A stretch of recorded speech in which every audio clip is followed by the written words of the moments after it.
be a dungeon master? Do you have blue face paint on your face? If the answer to any of these questions is yes, then you're just like me. Not only do you enjoy smashing players in the face with your axe every time they metagame, but you're also a busy person, and while prepping for a D&D game, well, sometimes that's hard. And as much as you'd like to force one of your players to run D&D for a change, well, they all suck, so it's pretty much up to you to be the forever dungeon master. And that's exactly why I get out my crayons every month and write a new issue of Lair magazine. Well, I mean, it's not just me, I have a team of people too. We all get out our crayons and write it, but yeah. Anyway, every issue of Lair magazine contains 5th edition Dungeon Master resources to help you reduce your prep time while still running amazing games for your lazy, good-for-nothing players. Every issue of Lair magazine contains 2 to 3 adventures complete with maps for online play. You know, we also sprinkle in other stuff like puzzles and traps, which, let's be honest, both suck to have to make yourself. So, I mean, wouldn't you rather just become a DM Lair patron and pay me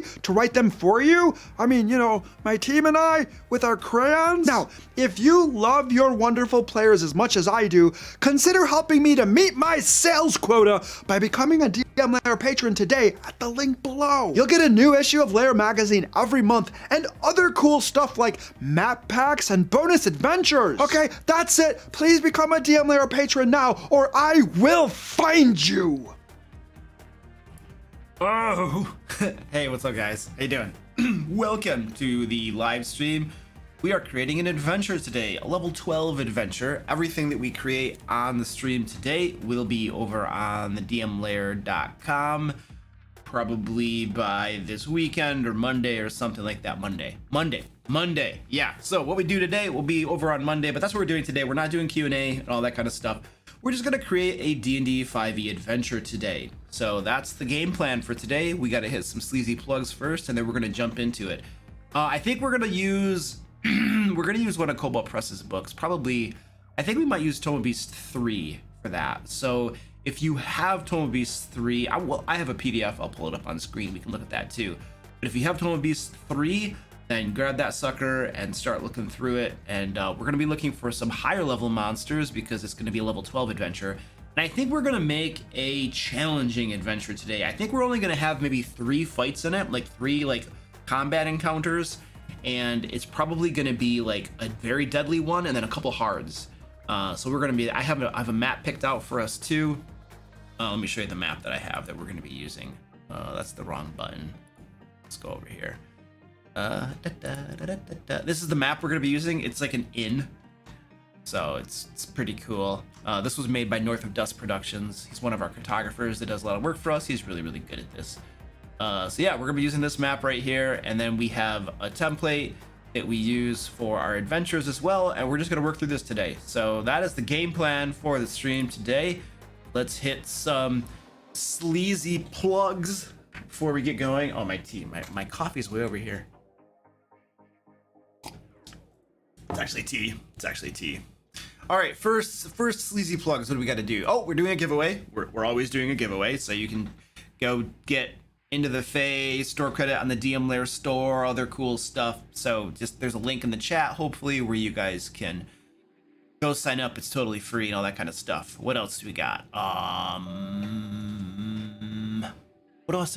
Oh yes, we are raising money for One More Child. Down there is our progress counter right there. Our goals here. We're trying to raise money for these folks. If you'd like to donate, you can do so through charity, through tipping. 100% of all tips will go to One More Child. They do a lot of work with child trafficking, human trafficking. Just so you know, like human trafficking, I think is the actual term for it, because I'm good, smart like that. They do work with human trafficking. They help single parent households. They help foster kids, all that kind of good stuff. So very, very cool folk. So we're trying to raise $500 for them. If you'd like to help, tipping is the way to do that. Much appreciated. And then we're gonna hit our patron shout outs.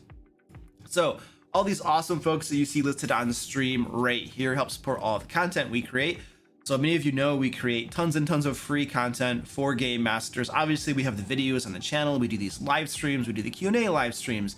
We also, over on the dmlair.com, have hundreds of free resources for Game Masters as well. Adventures, traps, puzzles, like just tons of really cool stuff for Game Masters to use as well, all free over there. and these guys help support that. They also help support the premium content that we make as well. Our flagship premium content is Lair magazine. That's our monthly magazine that goes out with 5th edition products in it, for game masters, adventurers, digital maps, traps, puzzles, all the really cool stuff, like really well done and easy to use and reference the game table and stuff. So patrons help support that, so deeply appreciative of all these folks here. And then these special people right here get their names read out loud because they support us at a higher level. All right, here we go. 5e Magic Shop, Adam B, Adrian W, Alex S, Alexis S, Amanda W, Ambers, Angelique K, Anthony E, Art Soccer, Arutha, Ashley, Barban, Benjamin P, Brandon A, Carl C, Chedeff, Chad K, Chris C, Christian V, Christine B, Christopher G, Clay W, Coinslot, Colin W, Connor D, Contrary Gravy, Daniel S, Danny T, Dap, Dark Cloud, Dazzwood Up, David S, Derek E, Doug, Duty K, Dungeon of Terra, Dutch, Ed R, Edward L, M, Frabo, Endorian 72, Eric B, Erno T, Flux Forest Brew, Gabriel T, Gaemon, Gene A, Goliath Cleric, Gravy Chorn, Greg P, Gregory H, Guapo, Harlan S, Helltongue, HLD, Iron Cascade, It's Beoban, Izzy T, Jace F, Jackie Pizza, Jake L, Jacob K, Jelenko, James L, James N, Jan F, Jeff F, Jessica J, Jim P, JM, Joanne P, Joe E, John A, John C, John H, John P, John R, John the Wicked, Jonathan V, Johnny T, Joseph H, Josh M, Josh S, Joseph, I spelled your name wrong, Joseph, I'm really sorry. Joseph W, Joshua W, Justin K, Keith W, Kirby Curryclaw, Kyle M, Lettermage, Leonhard, Linda, Lord Pablo, Matlock, Magna, Malton M, like that. Joseph not only got his, most people get their names pronounced incorrectly. Joseph got his spelled incorrectly too. Man, I'm good. Matthew J, Matthew C, Meeponed, Mike S, Mirrowstall, Mitchell, Mo20s, Mr. Owl, Mr. Linkadoo, Nerd with Glasses, Nezzy, Old Mad Mage, O&D, Paul S, Penguin Butt, Pethnick, Pork Chop Bacon, Psycho John, Puppet Master, Ramus, Randy B, Rebar, Renner C, Robert J, Robin, Russell L, Ryan, Sale R, Sakura, Sam B, Scott V, Sean S. I almost said Scene. That would have been a mess up. Shadow 1317, Shane L, Sheila A, Simfan, Sir Evangelo, Son of a Sofa Man, Soul Farnar, Soul Naya, Stefan. I don't know which one. I think that's actually Stefan. Because sometimes they spell Stephen with a PH, and that makes me want to say Stefan, because PH is usually pronounced as an F in English. But then this is like with the F, which makes you, is it the opposite? Do I say Stefan or is it actually Stephen? Okay, I think it's Stefan. Stephen, here we go. And here's Stephen G. Oh man, this kills me. Stephen T. Sturm. Sturm is the name of a Dragonlance character. I'm reading those right now. Stackle Tokens, Terran, Terry S, Terry V, the 3/4 Hospital, the Old DM, the New Bad Ombre, Thiago P, Thomas F, Tim B, Timothy T, K, Tom T, Travels the Lost, Trinity Series, Tyler R, Unalloyed, Dying Warlock, Valagor, Vladimir S, Walt O, Wesley K, William C, XX Red Drum, Yul R, Zachary J, Zero Mon, Zombie Tromby. Thank you. Awesome. I got through that and I only screwed up a few times. I'm proud of myself. Yeah, Sturm from the Dragonlance. He's a knight. Yeah. All right. Oh baby. Okay, we're creating an adventure. All right, we need to go to, we're gonna use Tome of Beasts 3 by Cobalt Press, so get those bad boys out. I'm gonna get the PDF up right now. And I mean, so we have a map. We already picked out a map. So, you know, the process that we go through, usually when I am creating an adventure for my own games, I'm not gonna pick a map out first. I'm usually going to pick out the monsters first. And then based upon the monsters, I'm gonna come up with some sort of idea for the premise of the adventure. And then I'm gonna pick a map that fits that premise and idea. However, you don't have to do it that way. You can always start with a map first and then pick your monsters and then ask yourself, why are these monsters in this map? In this case, we have an inn. A tavern. This is an inn. And so you ask yourself, okay, I have these monsters. We have this inn. Why are the monsters here? What's going on? What's the story? What's the back plot, the plot that's going on, and all that kind of good stuff. And so that is the tactic we're going to choose today. We're starting with a map because it's way easier to run a live stream when I start with a map. Like if I have to like, you know, pick the monsters first and then go hunt for a map, that's really hard for a live stream. So I don't do that. We do it kind of a little bit differently. Pick the map first, and then we pick the monsters, and then we're going to ask why, and then we're going to flesh things out. So that's our process that we're following today. All right, so Cobalt Press Coma Beast 3 is what we're going to be using today for this. I'm going to go in and get the PDF open because they sell PDFs like all wonderful, decent companies do, because that is the smart thing to do. And I am going to find their PDF. Where is this bad boy? PDF, come on, baby. Where are these things? Maybe I don't have it there. I should have opened this beforehand, but I was running late. It was like, I was like working on stuff this morning. I got up at 4. I was just working on stuff, and then I looked up and it was 8 o'clock, after 8 o'clock, and I was like, oh crap, I'm gonna be late for my live stream. So yeah, I goofed up. All right, I found the PDF. All right, cool. I have their this is the number 3, right? Nope, this is Coma Beast 1. It just says version 3. All right, I think I found Coma Beast 3. Come on, baby, you can do this. Yay! All right, I found it. Let's close the other one. And then Squeaky's bothering me. Whee! All right, so we're gonna use Coma Beast 3. And then we need to look at what challenge rating of monsters we're gonna be looking for as well. So we're gonna do a calculation to figure that out.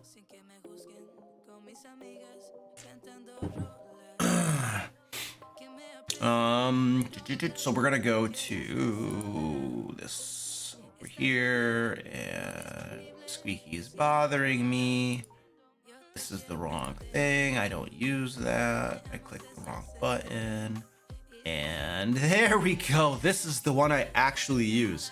All right, so we're gonna create this adventure for 4 to 6 level 12 characters, which means we're gonna balance it for 5 characters. Split the difference.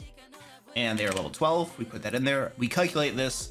This is, and I'll drop a link to this site in the chat because there's usually somebody who asks about that.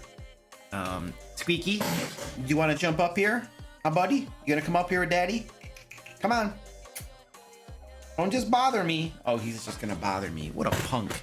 What a punk. Okay, so this is just gonna tell us our thresholds for the difficulties. And I should be able to zoom in at vision. There we go.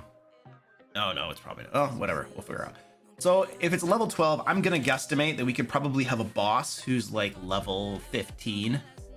But a solo boss usually sucks. Actually, I can't zoom in that much. There we go.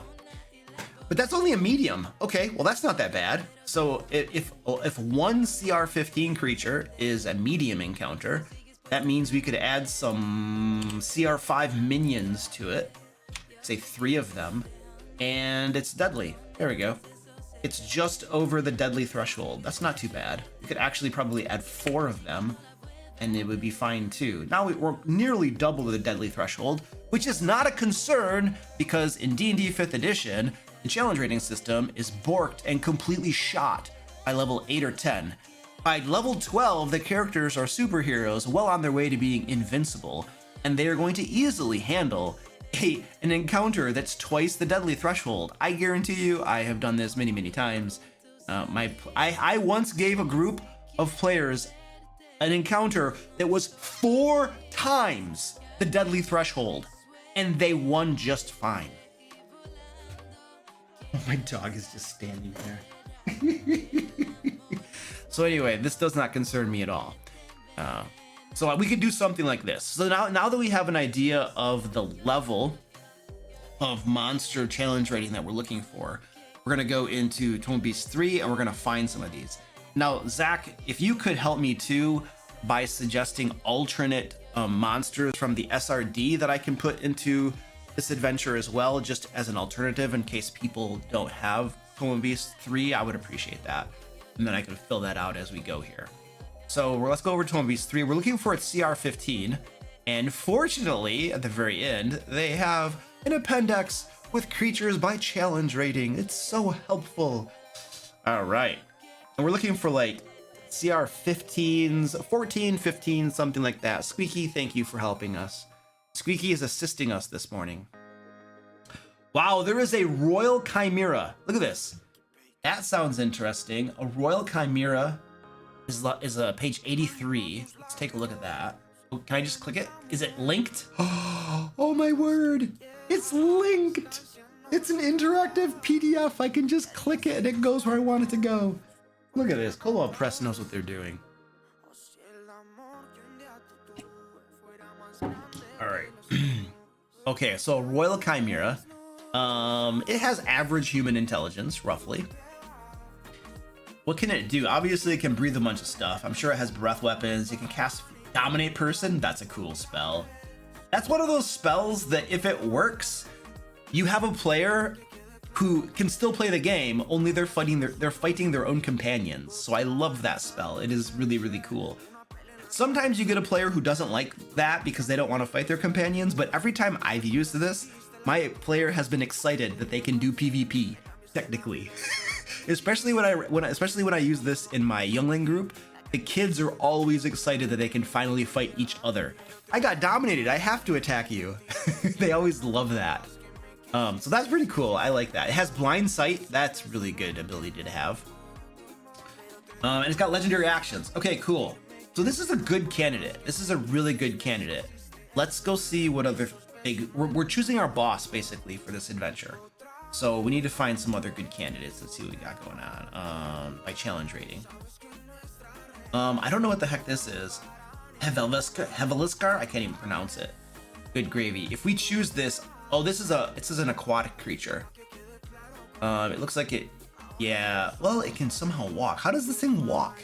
A whale guardian? Yeah, this isn't gonna work. We have a map that's an inn. I don't think this is gonna, oh, it can change shape. Oh, it transforms into a huge frost giant. A huge whale. Yeah, this doesn't sound super. Yeah, I don't think that's gonna work for me. That doesn't get me excited. Does anybody else have any suggestions? Or monsters? Have anybody else found any monsters? I'm just kind of perusing through here, but if you have any good ideas, drop in the chat and we'll take a look. Challenge. Page 37. Animated Symphony. No way. What the heck? And so we have animated instruments. Oh, an animated quartet. Oh, dude.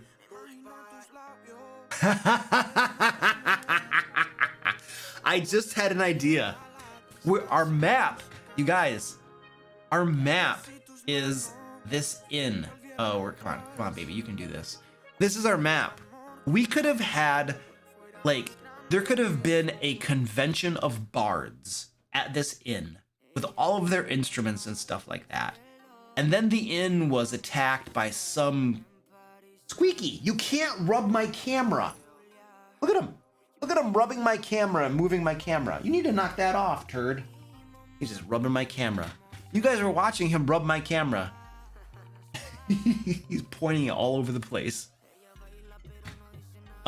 Anyway, some monsters come in, they wipe out the bards, and then they animate their musical instruments, and the monsters are still there, so they got to deal with the monsters too. But that is an interesting little story, and it explains why you have those instruments in that inn. Okay, I think we're onto something. So let's get some of these into our. All right, let me do some zoomy action. Okay, come on, baby. Well, what I'm trying to do here, what I'd really like to do is have both of these things on the screen at the same time so that I can refer to them. I'm gonna have to view this page display, single page view. There we go. Zoom out a little bit. There we go. All right, now we can see both things at the same time. Let's get rid of that. So now we can actually throw some of these over here. So I like this idea. I think this is our boss. So animated symphony. Challenge rating is 15. It is on page 37. All right, beautiful. And we are going to use Tone Beast 3, so I'm gonna get rid of all that highlighting. Cool.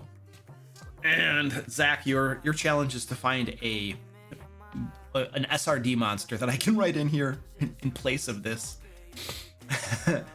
That's really cool though. I like that. Now we need to find something else. We need to find a different monster. Well, actually, you know what? We can these. Okay, go away. The animated quartet is a CR4, but that would kind of be more like a minion or something. And the animated symphony is already gargantuan, and the animated quartet is large, so I don't think that's gonna work very well. I think we need some other types of monsters to go in here.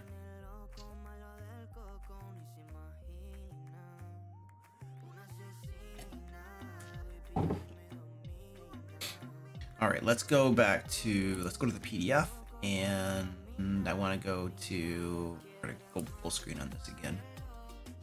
Let's get our bookmarks, challenge rating. So we have a CR15. What we were looking for was perhaps like a CR5 that could be like a minion or something that goes along with this thing. So we're looking for a CR5, I think, at this point. Let's go over here to CR5s. Ooh, a brownie mystic? What is that? A brownie mystic. That sounds interesting. It's a tiny fae. It has some spellcasting? Yeah, it has some spellcasting. Confusion, entangle. Ooh. That could really be nice in a battle. If you have 4 of these, can you imagine 4 brownie mystics casting entangle, confusion, conjure animals? Oh baby, that would be a crazy boss fight. So why do you have little brownie mystics here? I think that's a strong candidate. That's a strong candidate right there. They could have these guys. Actually, these brownie mystics could be responsible for this. They might be part of the ones that are responsible. A painted phantasm. All right, let me take a look at that. I think this is a strong candidate. I'm gonna put this one down. The brownie mystic. Come on, baby. Where'd my Word document go? There we go. Brownie mystic, because it helps explain perhaps why the stuff's happening. Page 69. All right, and then we had a suggestion for a painted phantasm, page 32. Let's go take a look at that. Right there. Look at this so we can see the whole thing. A figure steps from the painting. Oh yes, its body pigmented and highlighted in ways that contrast with the ambient lighting. Painted phantasms often stalk their creators and mimic the person's habits. The creation of painted phantasms is forbidden among reputable schools of art, as the technique requires blending a big word with dark magic. What do these things do? This sounds cool because it's in an inn. It's an inn. And these brownie mystics could be causing this to happen. So this is really cool. Captured image. Oh my gosh. Oh, they can capture you within the painting. Oh man, that's crazy. A DC 15 charisma saving throw. They might fail that. Maybe. Painting. This is cool. I like this. Okay, we're definitely gonna use those. And it's a CR7, so we'll have a couple of those perhaps in an encounter, maybe 3 of them, probably 3 of them. That would be a good encounter. Or 2 of them in something else. Painted Phantasm. That is a CR7. It is on page 312. Okay, cool. The brownies are bards. Oh, maybe they're bards and they were jealous of maybe they weren't invited to the bard convention. Yes, the brownies were not invited to the Bard convention. And so out of spite, jealousy, anger, whatever, this is why they did all this. That's cool. All right, what else do we got? Any other ideas? We need like probably one or two more monsters.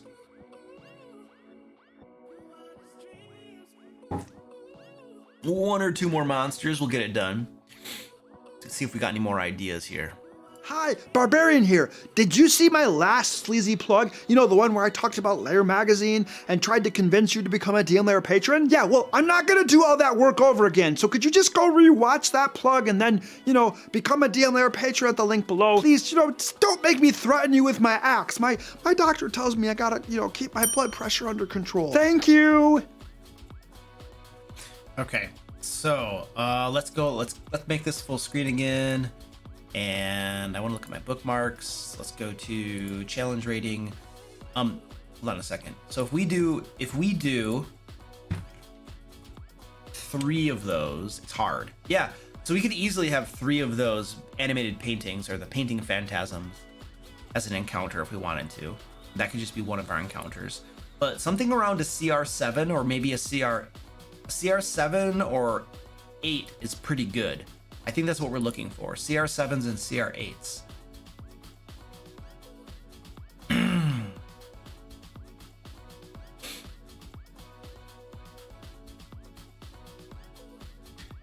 Oh my gosh. There is a cave mimic. There's a mimic that's an entire cave. This could be the room. They have an entire room that has come alive and it is functioning as a cave mimic. So when they go into the room, it starts biting them and attacking them. Okay, I think that is pretty cool. It's not technically going to be a mimic, but we're going to use the mimic stat blocks for it. Cave mimic. That's a CR7. You know, that's gonna be a really easy encounter though. Because there's only gonna be one of them. And so that's gonna be like trivial. It's not even challenging. There's not a harder cave mimic, is there? Like, you know, it'd be great, a way to just kind of automatically boost up and boost down the challenges of monsters. That's one of my team and I are thinking of, or we're going to start working on creating our own game system just as a passion project. It'll take a few years. But one of the things that I really want for it is a way to easily increase or decrease the difficulty of a monster so that, and this is a case right here of when we want to do that. Like, we have the perfect monster, that the cave mimic that we can use in this adventure, but it's not powerful enough. We really would want this thing to be like a CR 15 at least in order for it to be a medium challenge, and yet there's no easy way in 5th edition to just scale up and scale down. So my dream system is to have one where you can have monsters where there is a mechanism that's pretty easy to scale up and scale down. That is my dream system. So we have this, but I don't think this is going to be so trivial. Oh, you could put 2 or 3 next to each other. It would be a series of caves. Yeah, that's true. Right, Pathfinder 2 has a weak and elite monster template that works. Yeah, that works. You can only scale things up or down a little bit. You can't go from like level 7 to level 15. So there are limits to it, but they at least have a mechanism, which is a great start for sure.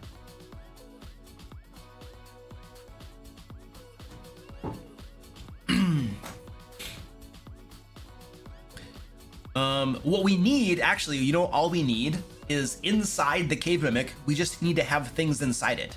Okay, that's it. So we can actually, this will actually work. So we'll use the cave mimic. Oops, I pushed the wrong button. Squeaky, don't start biting. What are you doing over there? Listen, you're sitting on the desk, you're on stream. That really should be sufficient. He's biting me now. All right, we need to find stuff to go in the cave mimic, stuff that's inside the cave mimic. That's our next task. We got to find some creatures to go inside here. And if we're gonna have them go inside it, then we probably want about 3 things inside the cave mimic. So if we make those like CR3s, that's a medium. I want this to be a hard encounter. Yeah, right there. Like a CR5 or a CR6 would be perfect. A CR5 or a CR6 is what we're going for, because that's the level of encounter we want to have here. So let's go over to here. Squeaky, I'm gonna bite you back. I'm gonna bite you back. Don't look at me.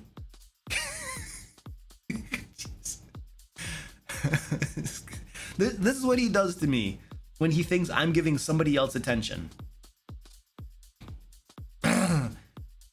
Swarm Greeless 361. What the heck is that?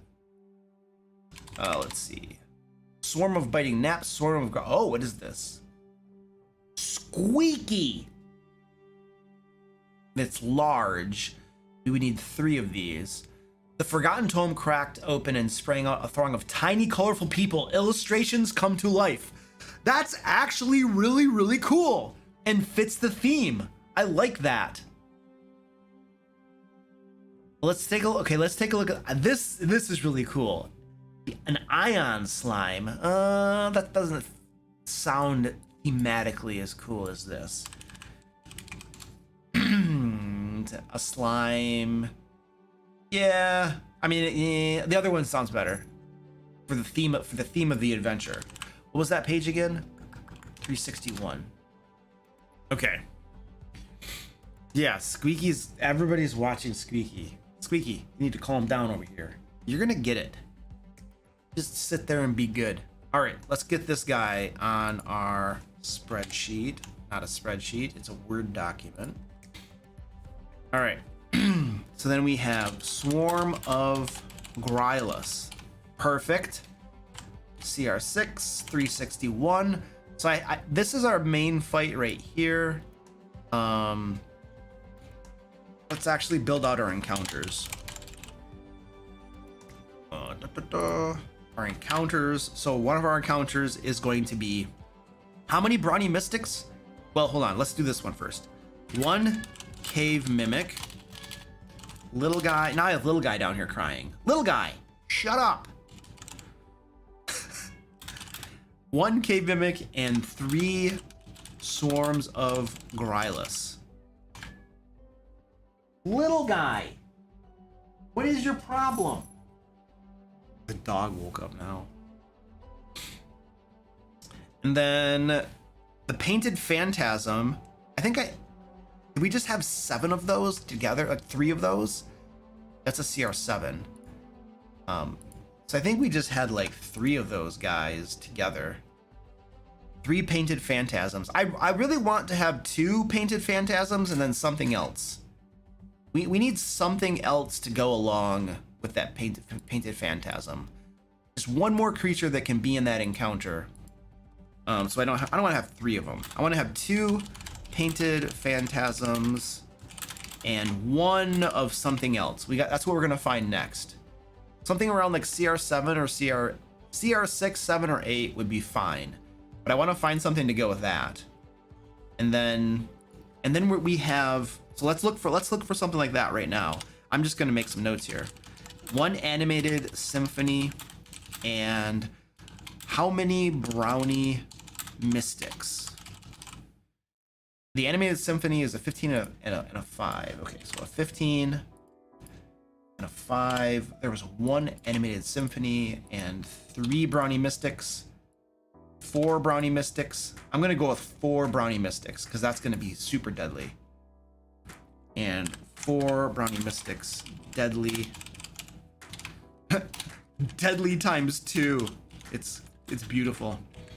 1 Cave Mimic and 3 Swarms of Grylus was a hard. And then we're going for a hard with this other encounter. And we're only gonna have 3 encounters. 3 encounters in this adventure is all we're going for. Elite Kobold. An Etten Kobold. Oh, an Etten Kobold. Ooh, that sounds interesting. All right, let's go find that. And the page number for that was 173.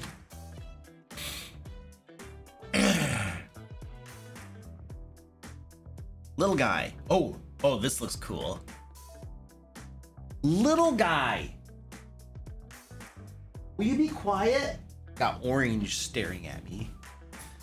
gotta rub this guy's belly. All right. Little guy, where are you? Where did he go? Oh, there he is. Want your belly rubbed? Oh, he's gonna run off. I'm not going over there. I'm not gonna go over there. If you want your belly rubbed, you do it right here. Come here. He's coming over here. Little guy.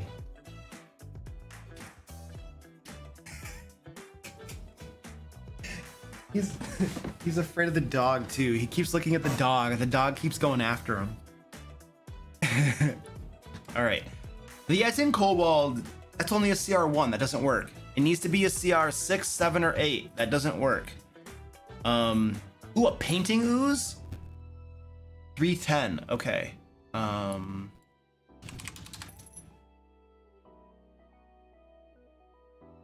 painting ooze. Oh, that's perfect actually. That's completely perfect. It's a CR9. All right, well, we're gonna work that in. Cinnaper ooze. That's a CR9. Page 310. All right, cool. Little guy, you're a pain in the butt.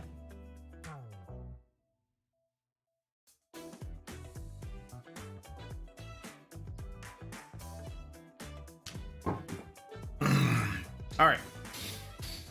I think we got it. I think we're good to go here. We're gonna have one Cinnaper ooze. Let's check how difficult that is. I have a feeling that might. We have 2 CR7s and then 1 CR9. Oh, it's only hard. I mean, it's borderline. It's like borderline deadly, but it's technically only hard. And that's what we were going for. And the challenge rating math in D&D 5th edition does not lie. Okay, where'd my spread thing go? There we go. All right, beautiful. Probably don't need to share the screen anymore. And I like to see my headings. Beautiful. So we have one of these and it's hard. There we go. These are our encounters right here. We have 3 encounters for this adventure. And that is the bulk of the work. We have the story. We're just going to write it out. The adventure background. We're going to write this out right now.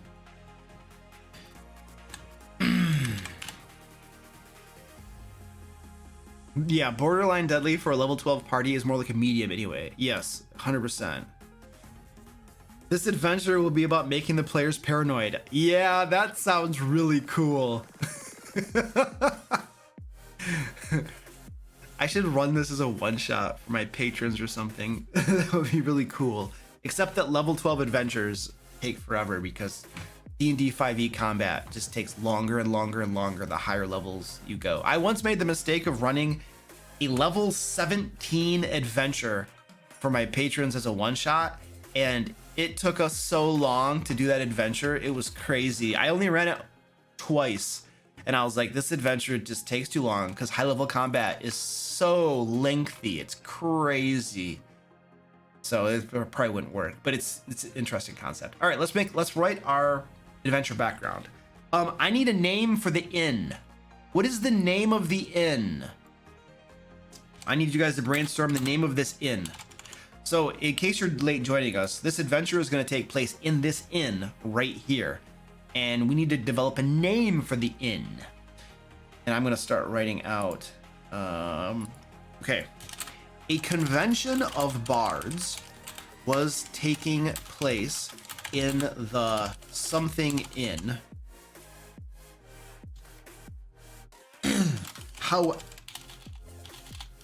However, I need the name of the convention. What's the name of? I need a name for the convention too. However, the convention organizer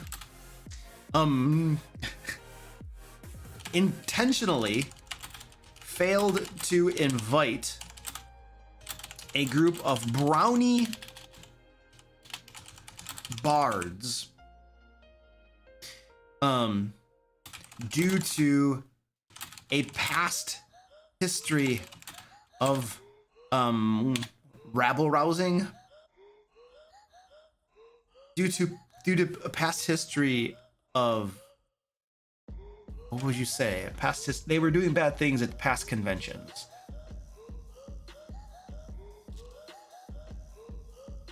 I can't think of the word now. Past history of poor conduct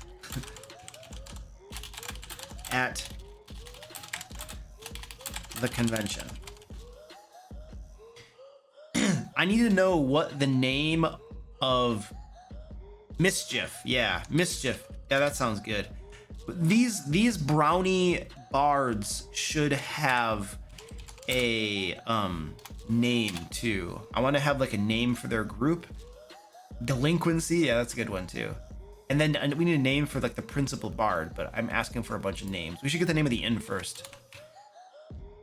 The Slogging Sing-Along, the Sign of the Dancing Clowns, the Red Fox, Troll Stool, the Troll Stool Inn, Bardicon. Hey, JC, what's up, dude? You're very welcome, man. I'm happy to be able to help, buddy. The Happy Satyr. Prismatic Spray.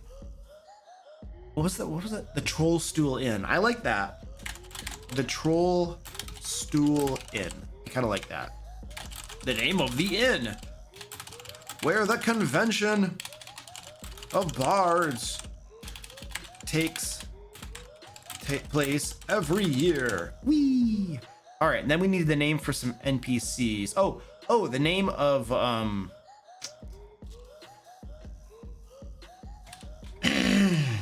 NPCs and other stuff. Shoot. Bardicon. A yearly convention of bards that takes place at the Troll Stool Inn. Okay, perfect. And then we had names for the brownie bards. Poor conduct. Isn't that standard for all bards? Yeah, you could say that. Joshua beat him. What's up, dude? Don't forget, guys, we also have a giveaway we're doing. There's a link there in the chat for the giveaway we're doing today. I need a name for the bar, the brownies. The Taller Than Life band. The name of the brownie bards. What is the name of their bard group? That's the name we're looking for. Clef Notes. The Brown Fey group.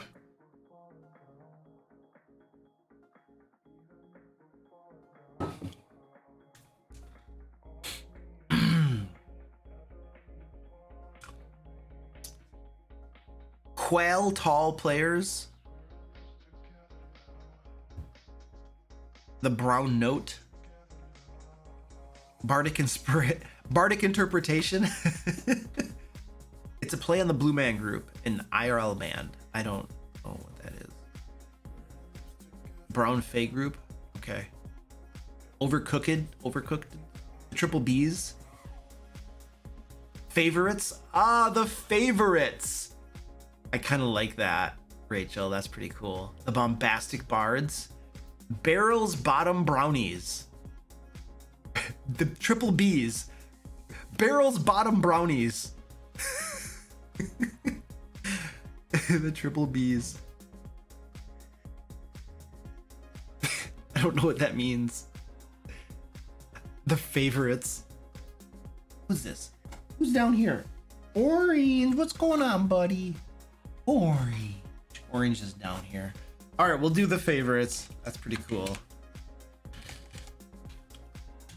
The Favorites. The name of a troupe of 5 brownie bards. And they're actually brownie mystics. That's the stat block. we're using for them. Okay, cool.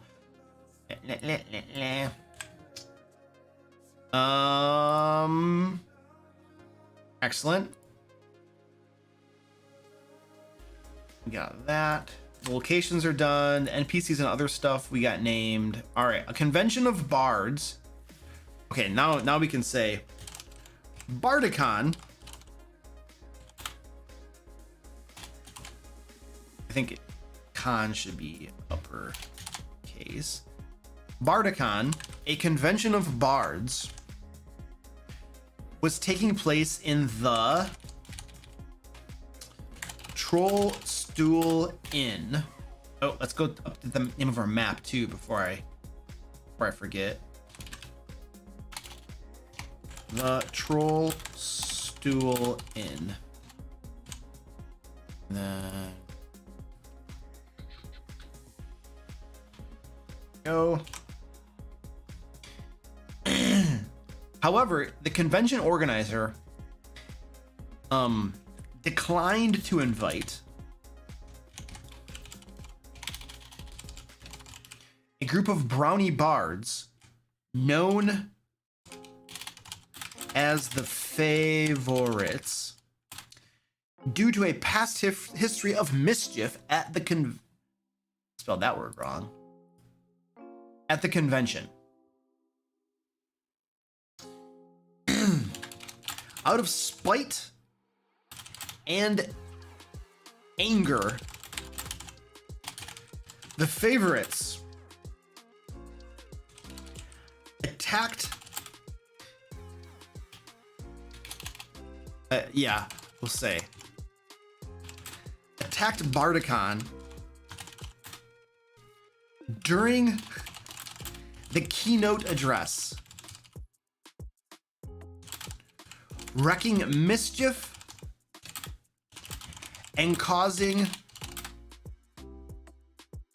the bards to flee in terror.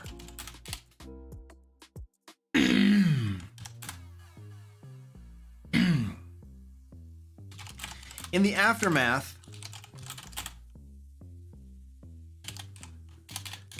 the Favorites worked their fey magic within the inn, animating the left behind instruments,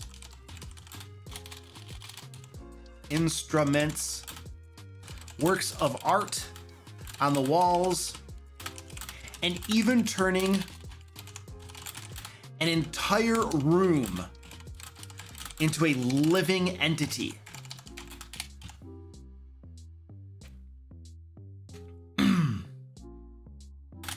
Satisfied with their work, the Favorites decided to remain and claim the inn as their own. Furious and humiliated, the bards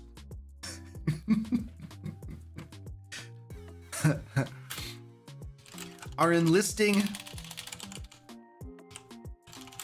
the help of a local adventuring group to cleanse the inn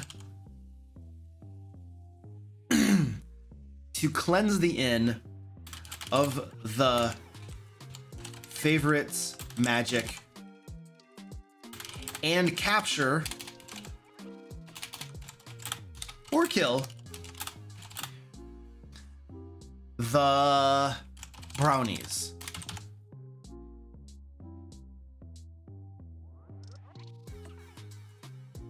Okay, cool. So that's the basic premise. I'm not using a mimic. I'm using a mimic stat block. There's a difference.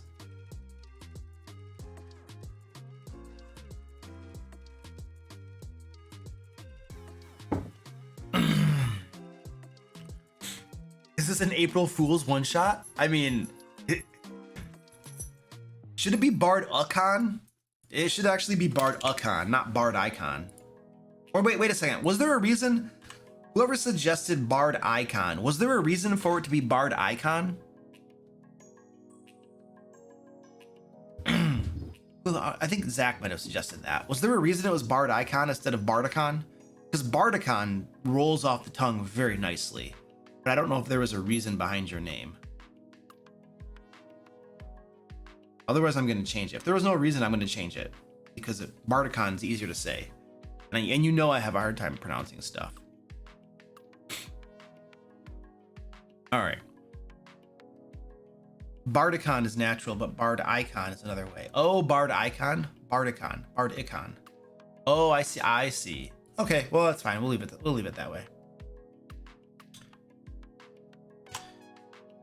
All right. I think we have the backstory. The plot hook is right there. I mean, the inciting event is literally the plot hook that we just made. Yeah, we could just copy and paste that stupid thing. A group of bards is hiring an adventuring group to jeez. I mean, I literally can just copy paste this. You could argue that I don't even need to have this section here, but I'll put it here. There we go. All right, we have our monsters, we have our backstory, we've created encounters. That's pretty darn good. Now we're gonna start. Our next step then is going to be to take our encounters and put them on our map, decide where we want the encounters to take place, and that's our next step. So we're gonna hop on that. But first, I gotta go get a drink. Hi, Barbarian here. Are you enjoying this content? Would you like to have me guilt trip you really quick? Because here's the thing, my team and I work really hard to create all this content. The videos, the stupid shorts, the TikTok garbage, these Q&A live streams, the adventure creation live streams, all of this stuff, all of the free Dungeon Master resources on the DMLair.com and Lair magazine, which is just amazing and beautiful. Anyway, here's the problem. My team doesn't work for free, and Mrs. Barbarian always wants me to take her out to eat, like every single day almost. And I mean, I like Olive Garden and Texas Roadhouse, but all of those margaritas get really expensive. And you know, if I don't pay the people on my team, they just kind of stop working. I don't get it. Anyway, here's how you can help me help you. Basically, you can just take a whole bunch of cash, you know, put it into an envelope and mail it. No, wait, hold on. Let me think about that. No, you know what? This is the 21st century. Just give me your credit card number. Okay, forget all of that. My lawyers have advised me to instead request that you become DM Lair patrons at the link below. I mean, it still allows you to send me money, but it's legal and you get cool stuff in return. For instance, every month you'll get a new issue of Lair magazine, which contains tons of Dungeon Master resources like adventures, puzzles, traps, monsters, magic items, and more. You see, I'm not just asking for a handout, which is what a lot of people do with their Patreons. I'm actually going to give you stuff in return. So yeah, just, you know, kind of click that link below and become a DM Lair patron, you know, so I can stop putting my foot in my mouth. Thank you. All right. Sweet. Let's get going on our next steps here. Finish this bad boy out. I got some fresh tea, so we're good to go. My dog is guarding my room. She is blind, so she doesn't make for a very effective guard dog. The cats are walking all around my dog, and my dog is oblivious. Like, seriously, my dog is just sitting there. My cats were walking all around her, and she's like, I don't know what's going on. She's adorable. Eating is the thing that makes her happy in life. She loves to eat. Oh, that's warm. We're gonna let that sit for a little bit. Little guy wants me to rub his belly. I'm not rubbing your belly, little guy. I'm not rubbing your belly. He's gonna have to wait. He's addicted to having his belly rubbed. He'll go around the entire house meowing, flopping down onto the ground, asking you to rub his belly. He's crazy. Okay, we need to decide where we're going to have all of our encounters that we created here. So this is our map we're using. Where are my buttons? I think we should label this map. So this is the room, common room right here, C1. Let's label our map.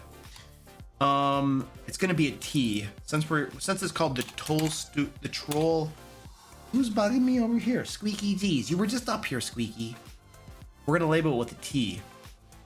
And yep. We're just gonna go through. Uh-oh. What did I do? Come on, baby. You can do this. No, I gotta make a whole bunch of these. So that's the common entrance there. We have a little area over here. We'll put a T2. And we're just gonna label all of our areas. And then we're gonna start fleshing this stuff out. This is like a little central courtyard right here. I don't think this can all probably be like the same area. We don't have time to do too much special. Oh my gosh. Oh my word.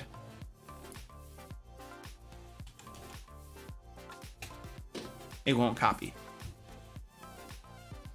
I'm pushing control. Copy. Duplicate. Oh crap, don't. I have another cat bugging me. Duplicate layer. Why won't you just work? It's not making there. Where is it? Oh, it's right over top of it. Man. I don't know why my control C was not working. I gotta sneeze.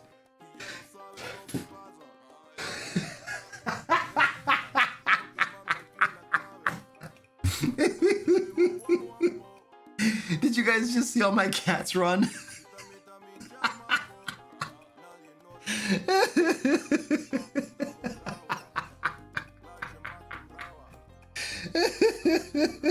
They just it was like scatter.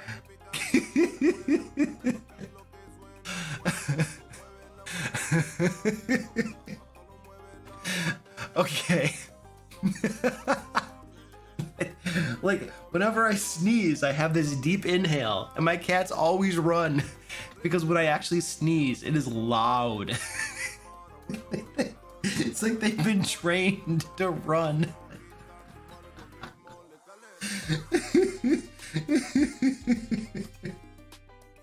Oh, okay. Okay. They're back. Oh man. I got trying to drink. Okay. All right, that was awesome. All right. Okay. All right, T4. That looks like a bathhouse or something. Come on, work. There it is. Now it's working.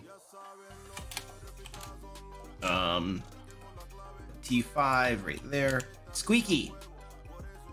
You were up here, and now your pawn. Oh, that's supposed to be a 6. Get that guy up there. Beautiful.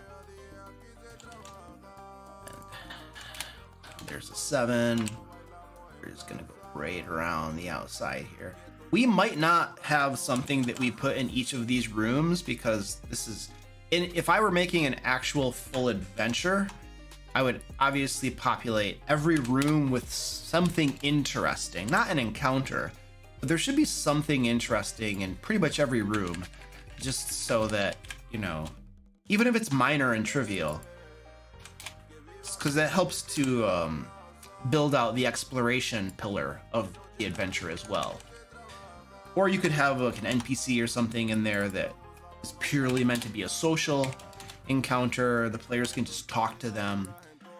We probably are not going to have time to go that in depth today. I know we're not. We never do. We never do. There we go. We have labels in all the rooms. Perfect. All right.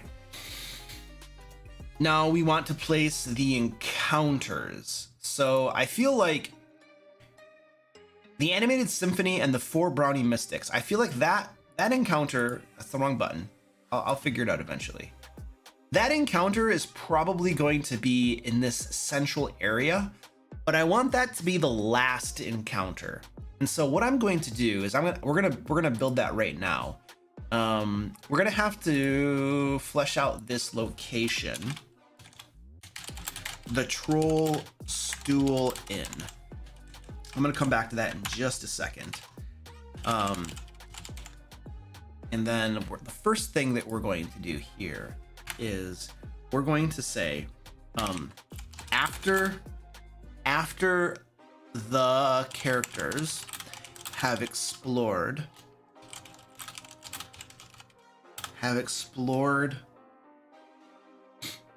no, after the characters have encountered have confronted the two other encounters placed in the Troll Stool Inn, the musical instruments in area T3 animate into a this is where we're gonna put this encounter right here, into an animated symphony, and the favorites. How many of them are there? Oh, they're right. It's literally written right there. 4 brownie mystics appear out of hiding. Oh no, we could have them dimension door in or something. Whatever.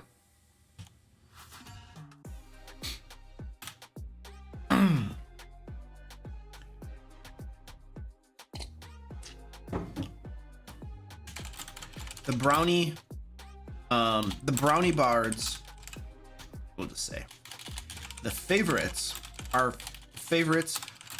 furious.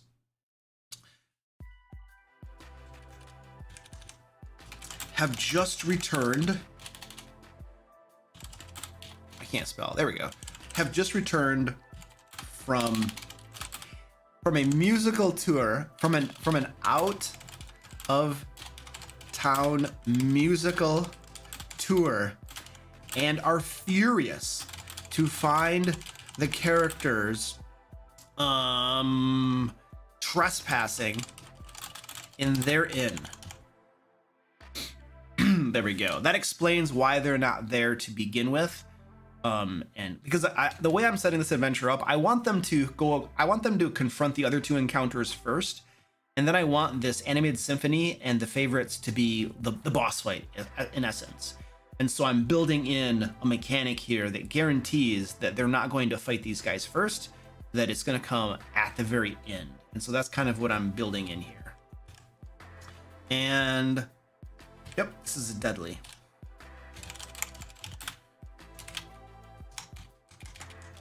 One animated symphony and 4 brownie mystics.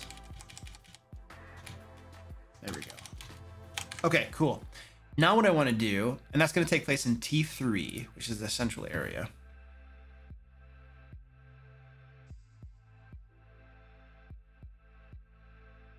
All those Texas Roadhouse margaritas get really expensive. That's Texas Roadhouse is one of my favorite places to go. I go there, like, my wife and I have a deal. Basically, every week on Thursday, which is today, I take her to a restaurant that she wants to go to. And then once a week, she usually takes me to a restaurant I want to go to. That day sometimes varies, but I almost always choose Texas Roadhouse. The environment is very nice and comfortable, and the food is very, very good and reliable. You're gonna get something that tastes good for all intents and purposes. So anyway, yeah, that is the origin of that line in that sleazy plug. Just so you know, that's why it's in there. All right, we have that set up. I wanted to flesh out some details about the Troll Stool Inn. We're not gonna have time to give details in every single area of the inn. And so what I'm gonna do is I'm just gonna write some high level information about the inn that the game master can use as they run this adventure, because we're not going to flesh out the whole thing. We're just not going to have time to do that.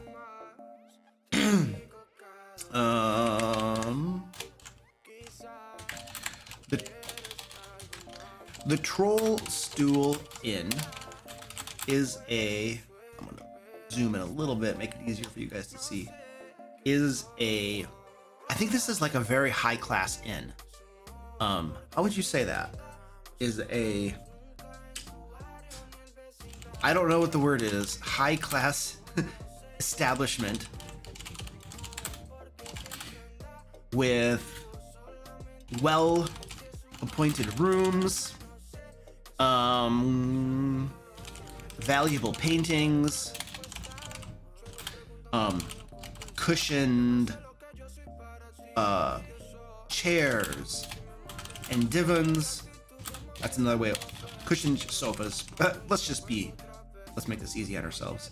Valuable paintings, cushioned chairs and sofas, and silver gilded furniture.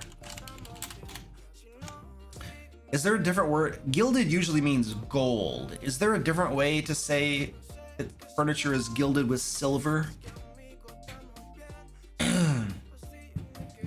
I feel like there's a better word for that, and I just don't know what it is. Does anybody happen to know what the term would be? What would be a better term for that? Silver inlaid furniture? There you go. Silver plated? Yeah, inlaid is the word, yeah. Filigree, silver filigree. That is perfect. That's exactly what I'm looking for. Silver filigree inlaid furniture. There, okay, there we go. Beautiful. That's what I'm going for right there. There we go. Is an exquisite. I can't spell. It's too hard. Is an exquisite establishment with well-appointed rooms, valuable paintings, cushioned chairs and sofas, and silver filigree inlaid furniture.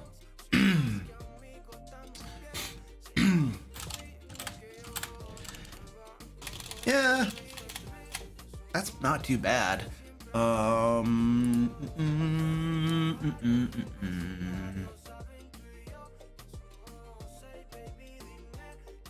That's pretty good.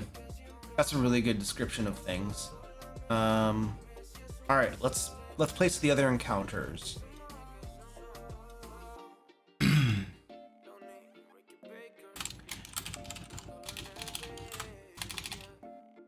Since an in-depth description will not be given for every area of the inn, the game master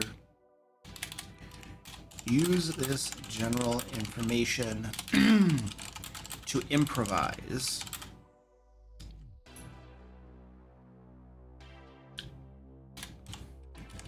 And we're gonna make this be a GM note. There we go. That's going to be our shortcut because we can't write detailed descriptions for every area. We'll never get done today. I mean, today we might, but not in the live stream. All right, and then now we're going to go to the different areas. We have areas. I feel like we need to do a split screen here so that I can actually see all of this at once. There we go. That's not too bad. Let's zoom out just a little bit. I could probably hide some of these bars. That'll make my life a little easier. There we go. All right. This is going to make it easier for us to do what we're doing here. Get rid of this thing right there. Boom. There we go. And where was I? Right here. So we have T1. What is T1? What's area T1, guys? The common room. T1's the common room. We're gonna go through and label all the. We're gonna write in the names of these rooms, and we're gonna name them. So T2 is, that looks like the kitchen to me. T2 looks like the kitchen. T3 is, that's like the.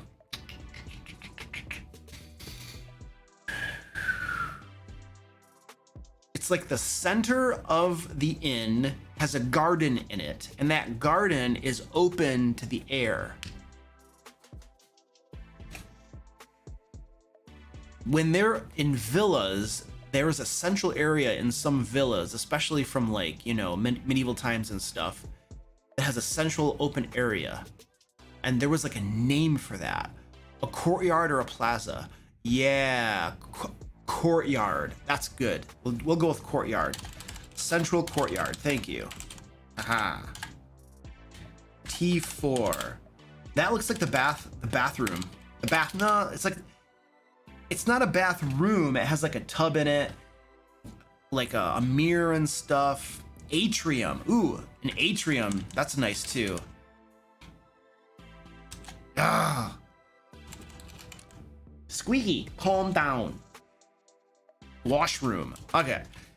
I spelled atrium wrong? How did I manage that? All right. Washroom. All right, T5. I'm gonna have to scroll down. T5, that's a bedroom. Yeah. T6, that's also a bedroom. This is like an elite bedroom. What would you call a bedroom that's not just like for common folk, but it's like, you know, the suite or the executive bedroom or something? What would we call that?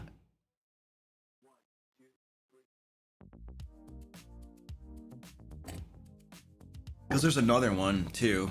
A penthouse? Yeah. King suite? A suite. It's not a suite though, because it doesn't have like an attached living room and bathroom and stuff. Yeah. My room. Elite bedroom. It's not a suite. You guys keep saying suite. It's not a suite. A suite is defined as having multiple rooms. I'll just call it master bedroom. Yeah, master bedroom. Hey, part-time Diablo, thank you for the $10. I think that was a sticker. Thanks, dude. I appreciate that, buddy. Okay, let's go to the next one. T7. This is like, that's a pantry. Which begs the question, why is the pantry all the way across the building from the kitchen? Whoops.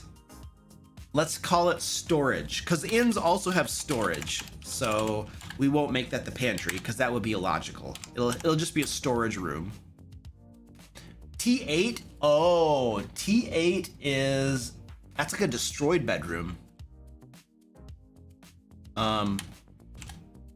Disheveled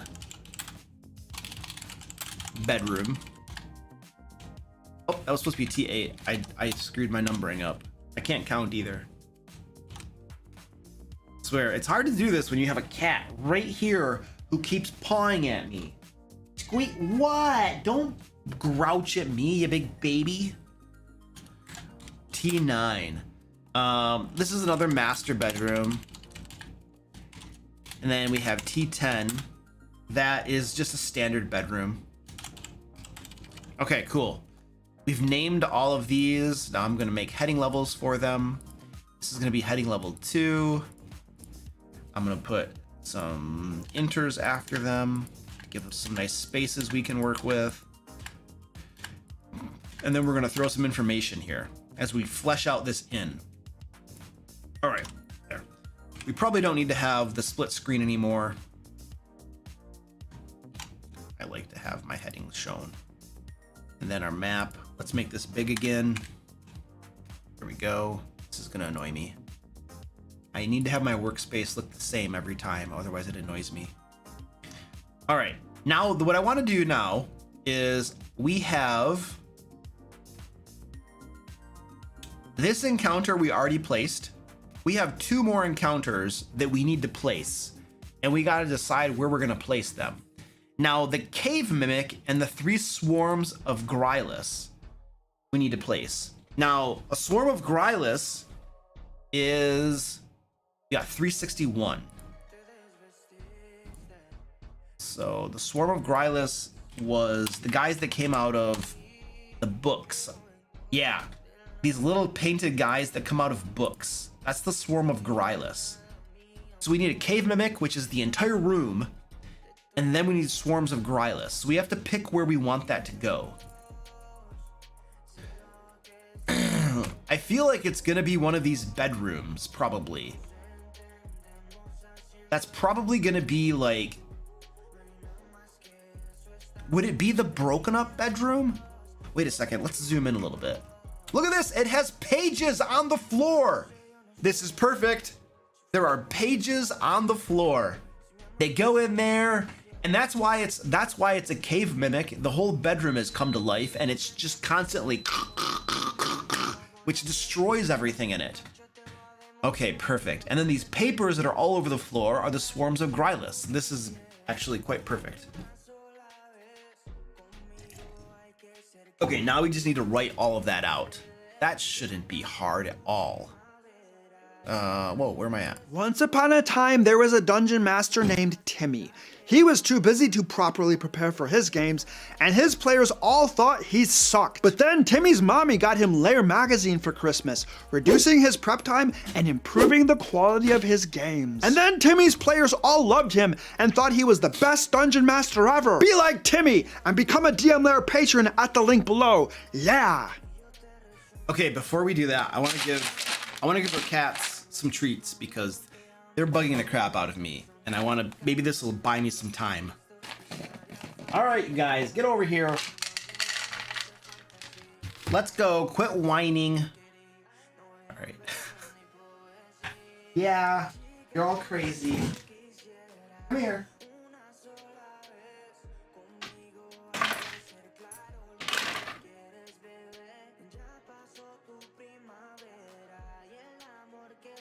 Go.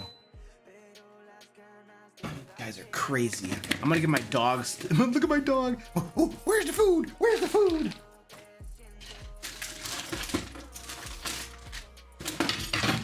Uh-oh. I'm breaking my desk. My dog is going crazy. Look at her tail. Look at her tail. This is like, food is the most exciting thing in her world. What, you gonna get some food down there? She's freaking out.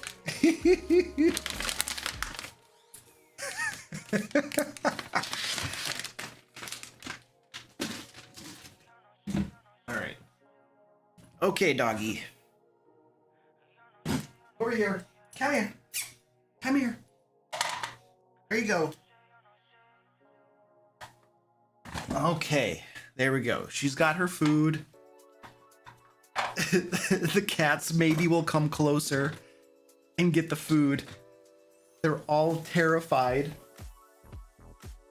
Zip over here a little bit. There we go. They're afraid of the dog. All right, what are we doing?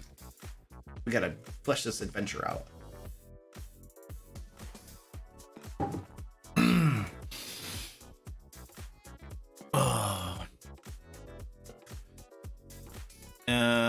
Where am I? I got distracted. Okay, here we go. So we're gonna flesh this out. This is a perfect room right here. So T8, let's go to T8.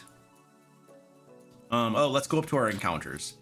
So in T8, we're going to put the cave mimic and the 3 swarms of Grylus. So let's go down there. We're gonna throw this right here, the disheveled bedroom. Oh, this should be the living room. The living room.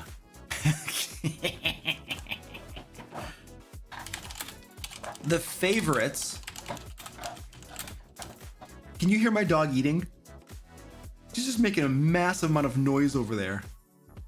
The favorites have enchanted this room, bringing it alive. Furthermore, they've enscrolled. There's a different word for that. There's a different name for enchanted that is similar to enscrolled, but apparently I can't. The synonym.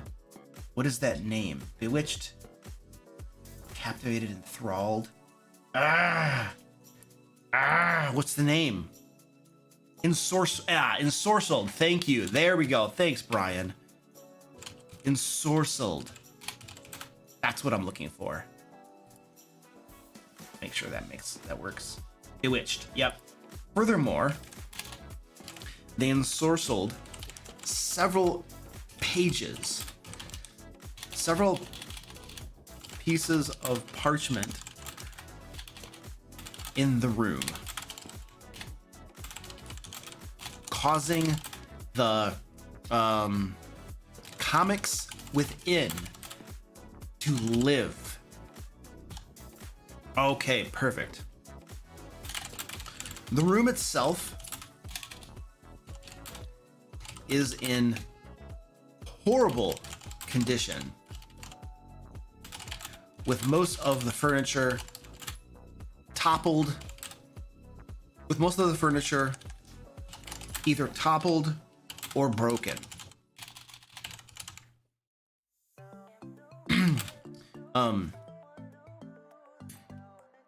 Parchment pages are scattered all about the floor.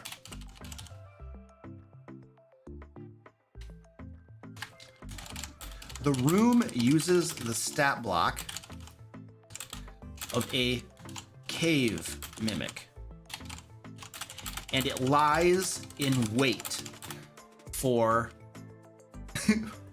prey to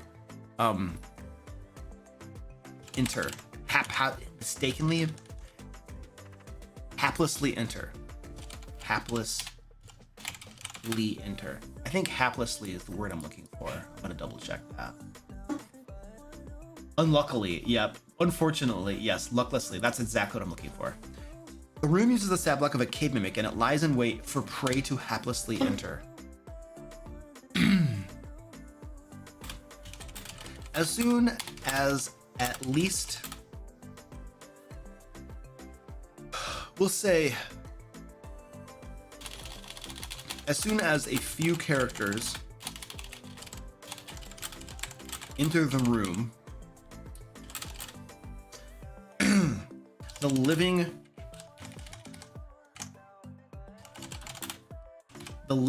room animates and attacks. Furthermore,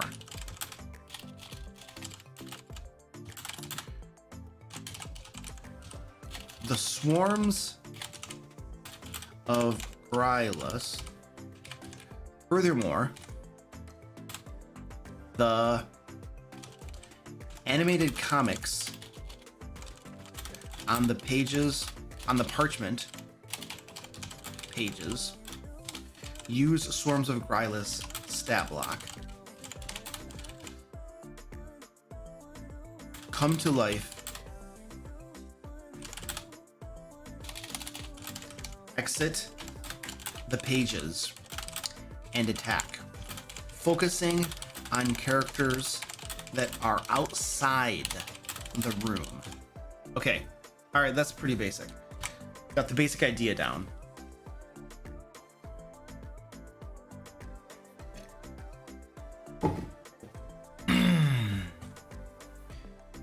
And this is a hard encounter. My dog is over there, sniffing away. She can smell there are still treats on the floor, and she can smell them. She can't reach them. Zoe! I can't get the food! I can't get the food! I can't get the food! The food! There. I gave her some of the food. She is blind, so we don't let her just wander the house because she will hurt herself. If you're wondering why she's leashed, that is why. Because she will fall downstairs and hit her head on everything. So, but anyway, I gave her food, and so she's very, very happy now. All right, back to our ordinarily scheduled program.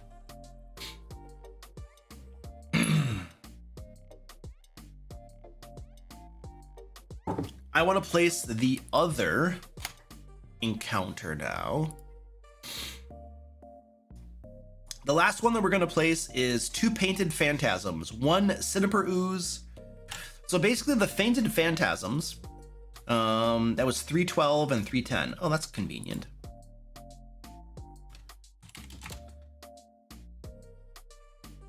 Where is that? So the painted phantasms literally are creatures that come out of paintings, and we're gonna have 2 of those. And then we have a Cinnabar ooze, which is literally an ooze that lives in a painting. So we're gonna put these in a room that has paintings in it.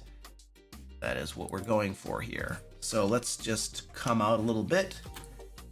Now we have these master bedrooms, obviously, that could have paintings in them. I don't think it makes sense. Oh, the living room. Actually, so you're definitely gonna have paintings in a common room where a lot of people are, probably. That's like the first impression you're gonna have when you enter an inn. So you want that decorated. But it also makes sense to have paintings in the master bedrooms as well. Now we already have an encounter in T8. So I feel like it would make sense to have. The chances are there's only 1 entrance into this inn. Wow, that is a fire hazard. That is a fire hazard. There is 1 entrance in the inn. There's 1 door. That's a fire hazard. Oh, there's a secret area. Look at this. There's a secret chest right there behind the fireplace. Oh, wow, that's really cool. All right, we're gonna make a secret door. We gotta make a secret door. There we go. We're gonna make a secret door. It's gonna be right there. And I also want to place a secret door. I want there to be a back entrance. There's got to be a different way to get in here besides just the front door. I think the storage room is probably a good place for that. So where did this go? Come on, baby. Let's go.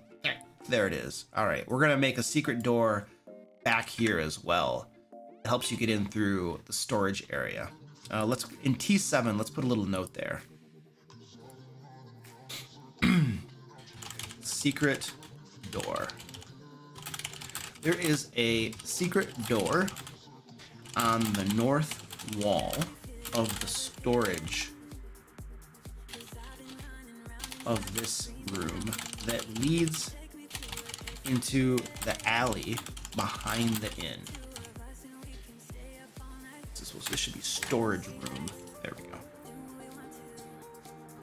Okay, perfect. That's good enough. Yeah, that dog is going crazy now.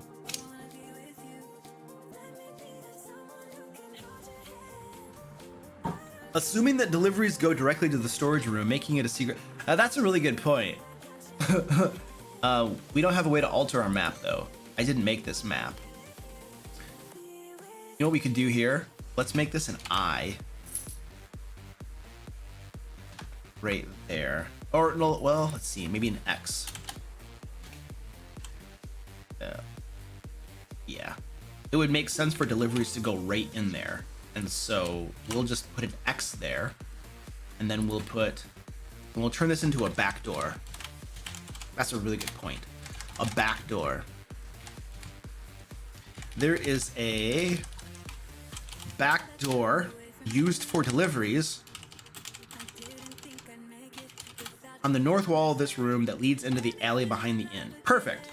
All right.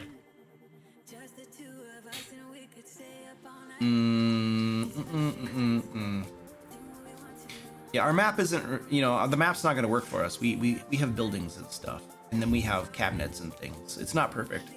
Or we have to make do with what we have. So this is just going to have to get us along. Oh, that's true. Every window, and the windows aren't actually noted on here. Let's make a note. We'll make a note here. We can nitpick this map all day long. It's not gonna do us any good because I can't change it. Where is this thing?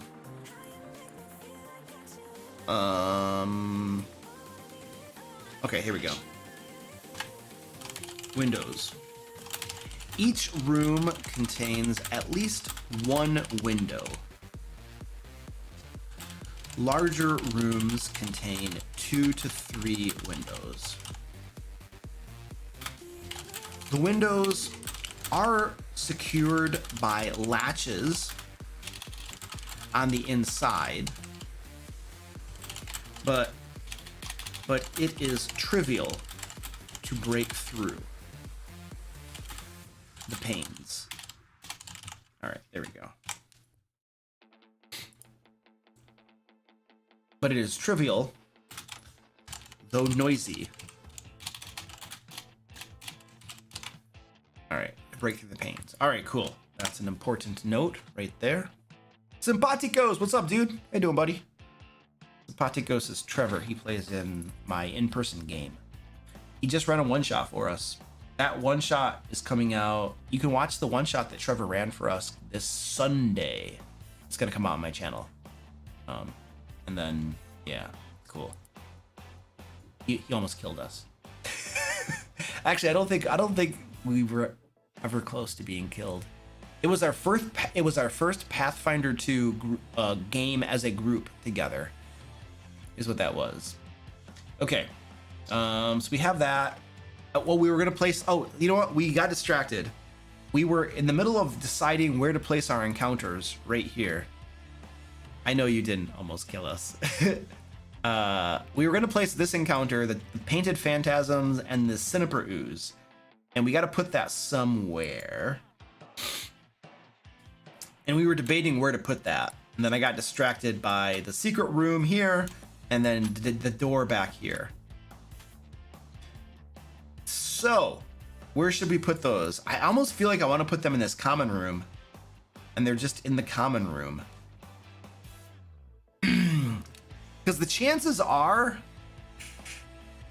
that the players won't enter through the front door, because that's too obvious. They're almost assuredly gonna they're gonna go through a window, or they're gonna find the back door, and they're gonna go through the back door. So you wouldn't have an encounter off the bat. Almost no group is gonna go through the front door. That's too obvious. I'm just gonna throw them there, just for kicks. Or they could be in area T3 too. This courtyard area would make sense to have paintings here as well. But I'm gonna toss them in area T1 and just call it a day. So let's copy that. Throw this right here.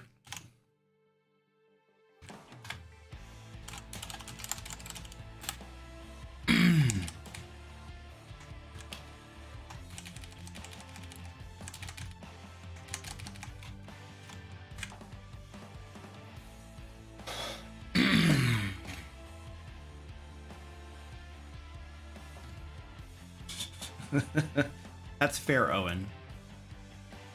The favorites have enchanted the paintings in this room as a defense mechanism for their home. Yay!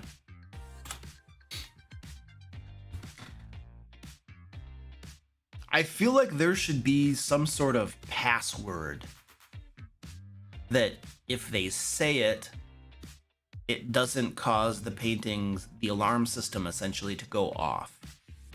Now, there might not be an easy or even possible way for the players to get that information, but I feel like it should be a thing. Oh, you know what? If they don't go in the front door, that information could be found somewhere else in the building. So as a possible way to get past this. So I think that the way we're gonna do this is they're gonna come in the front door. Yeah. Areas T3 or T2. Okay.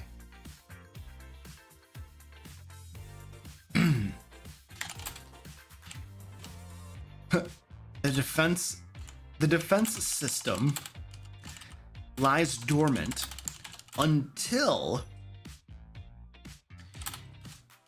a character approaches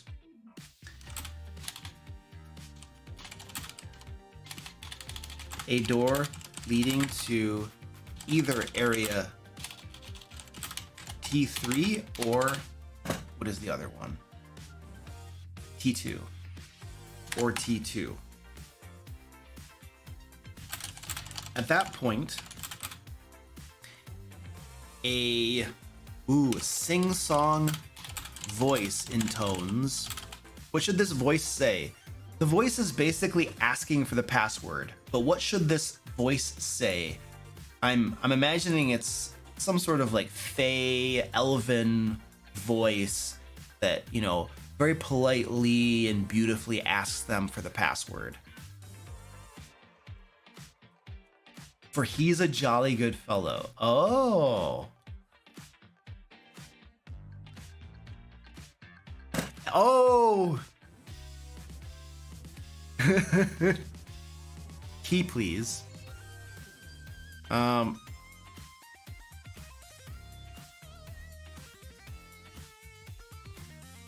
It sings one part of the song and they have to respond with the other half. That's too easy. What if it just says, who is a jolly good fellow? That's it. Who is a jolly good fellow? And they're immediately going to think, oh, I have to give a name. And then the players are going to know that the favorites are the ones that did all of this. And so they're going to respond with the favorites, which is the obvious answer. And that's obviously also the wrong answer. So that is, I think it's just going to say, who is a jolly good fellow? The answer, the solution is to sing, for he's a jolly good fellow. I don't know why I bolded that.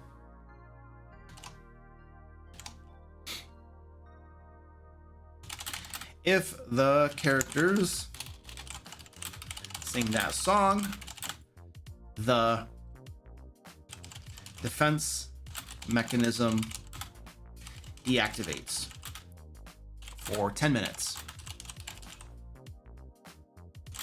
allowing them to pass.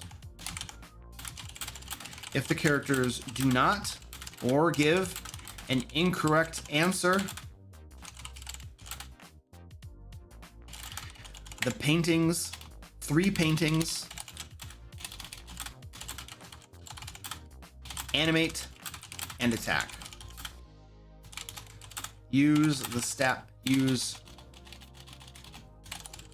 There are 2. Actually, I can just do this right here. What do we call these? Living paintings? Enchanted paintings encounter. There we go. There are 2 painted phantasms and 1 cinnabar ooze. Perfect. All right, cool. I think we got that one locked in.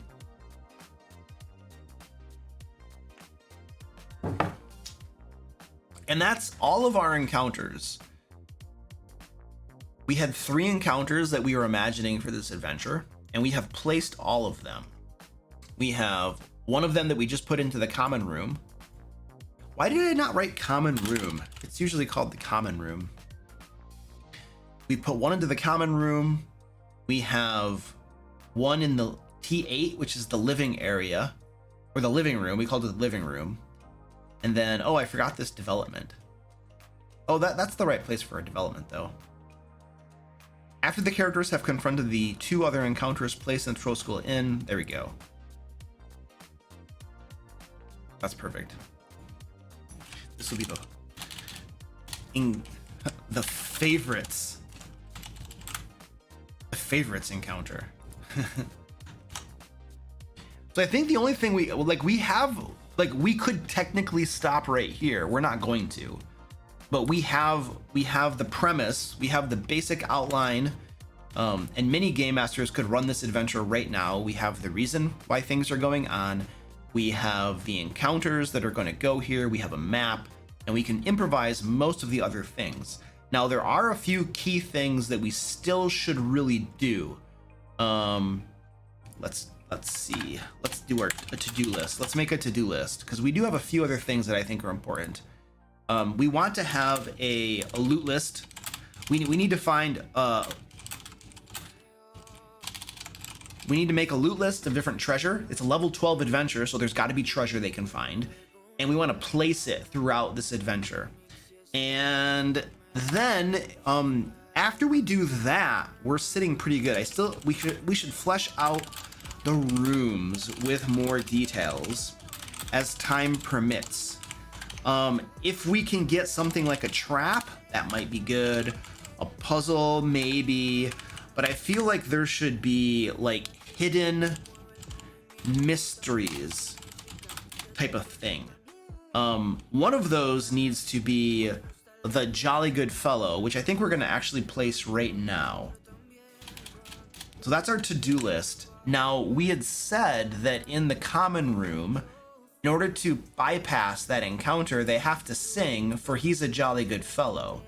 Now, if they go through the front door, they're not going to have an opportunity to discover the answer to that. But what I'd like to do is in one of these other rooms, I want to place that answer. So if they go in through a window or the back door, they could explore and find the answer to that in one of these rooms if they poke around. And that's going to emphasize the exploration pillar. And I think I'm looking at these rooms, and right here on this desk in T10, I see a scroll, and I think we can literally have that scroll just have that song on it. That's it. And then that could give them a clue as to what they should do to get past the encounter that is in T1 right here. So let's do that for area T10. Let's throw that in there right now. On the desk in this room is a scroll with the lyrics of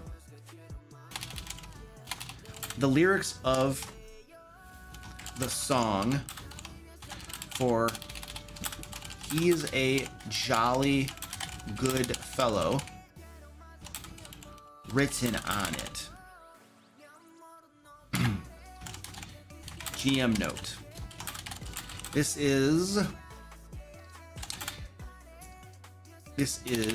intended as a clue for the solution to the riddle password in area T1, given by the painting defense mechanism.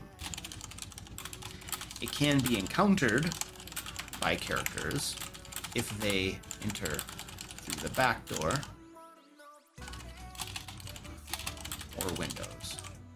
It can be encountered by characters prior to going through area T1. There we go. Some basic information. Okay, cool. That's good. We've got that all set. Ugh.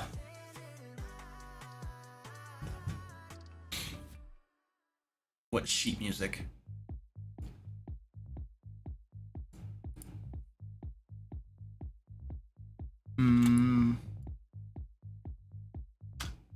Oh, we're just gonna say in this room is a scroll of sheet music. I think you can have a sheet music that just scrolls out like this, and then scroll has little pins basically that you put in the top of a surface, and then it serves as sheet music or something. I don't know. There you go. That'll work. That'll get the job done. All right, cool. So we got some fleshing out to do. I think the next thing that we're gonna do is we're gonna roll some loot. We're gonna decide what the loot is and then get that going. That's our very next step right here. And I'm gonna take a quick bio and leave you with the Barbarian. Hello, Barbarian here. I'm interrupting your regularly scheduled program with a very important announcement. Now, some of you have been watching the DM Lair for years now, and others of you are new here. And if you're new, that's okay. And if you're really old and you have like gray hair or no hair at all, I mean, that's okay too. We do not participate in ageism around here. In fact, this is an ism-free zone. There are like absolutely no isms around here. In fact, fact, if your name ends in ism, you should leave now. Wait, you know what? Just to play it safe, if you have any of the following letters in your name, you should leave. I, S, or M. Yeah. Anyway, the important announcement. Well, I'm really just going to ask you for money, but I'm going to dress it all up in fancy marketing clothes so that you'll never even realize that I'm manipulating your fragile emotions to make a quick buck. Trust me, this will be the world's best sleazy plug. Won't you please consider becoming a DM Lair patron at the link below? You see, my team and I work really hard to publish Lair magazine every month for our beautiful patrons. And when we don't have enough patrons, well, revenue dips. And when revenue dips, we have to do cutbacks. And well, that's really sad. You see, people always blame companies when they have to do cutbacks, but really it's your fault as the consumer for not buying all their crap. Or it's because they're trying to maximize shareholder value for stockholders. Or the C-suite could just have their heads up their butts because that happens a lot. Anyway, I'm not just asking you to throw your money into a hole. When you become a DM Lair patron, you're gonna get cool stuff every month. 5th edition adventures, monsters, traps, puzzles, magic items, digital maps, and more. So, if you don't want me to have to fire Penguin Butt and Goliath Cleric, become a DM Lair patron today at the link below. Oh no, I just realized that I have an I in my name. Barbarian has an I in it. I guess I'm gonna have to fire myself. Bye now. All right, let's finish this bad boy out. We're gonna place some loot. So it's a level 12 adventure. We're designing this for D&D 5th edition, so we're gonna use 5th edition loot, which is stupid because it just gives you so much gold and the economy is non-existent and there's nothing to spend the gold on. It leaves a little bit to be desired, doesn't it? But I'm just gonna throw it in there because that's what you're supposed to do, I suppose.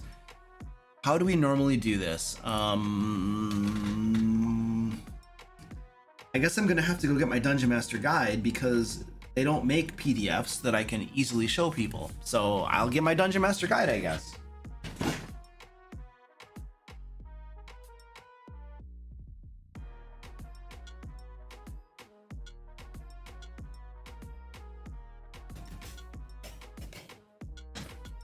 Oh, baby.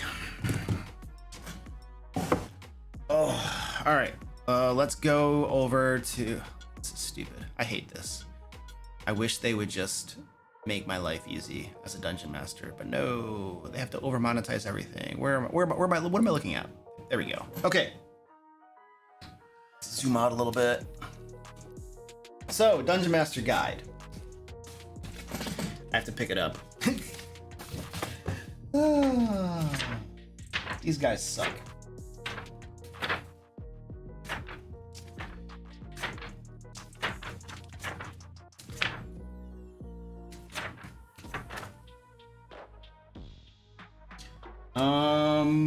No, it's a level 12 adventure. All right, so we're gonna use, and I'm a little blown out. Let me adjust my camera a little bit so you can see this a little bit easier.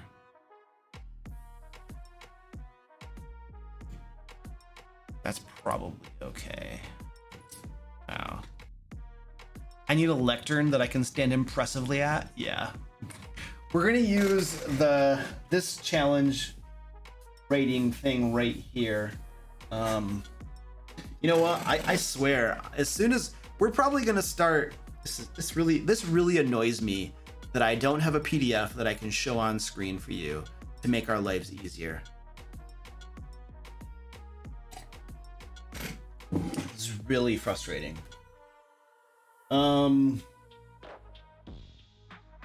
It's a level 12 adventure. Oh, whoops, we're on the wrong table. It's a level 12 adventure. So we're gonna use this table right here, which tells us to give you 14,000 gold pieces. Holy crap. And 1,750 platinum pieces, of which in the game there is nothing for you to spend that on. Fun. But let's, like good little boys and girls, let's put this in our adventure. Where is this? I need to go over to this so you can see my screen, and then the loot list. Okay, so 14,000 gold pieces and 17,500 platinum pieces. All right, spectacular. Next, we're gonna roll for some magic stuff. Yeah, almost all that item could be, yeah, that could be furniture and stuff like that. Yep, it could definitely be. All right, now I have to change my camera again. Come on, baby, you can do this. I got it. Whee! All right, I gotta get some dice, some digital dice that I can roll. Is there an online dice tool?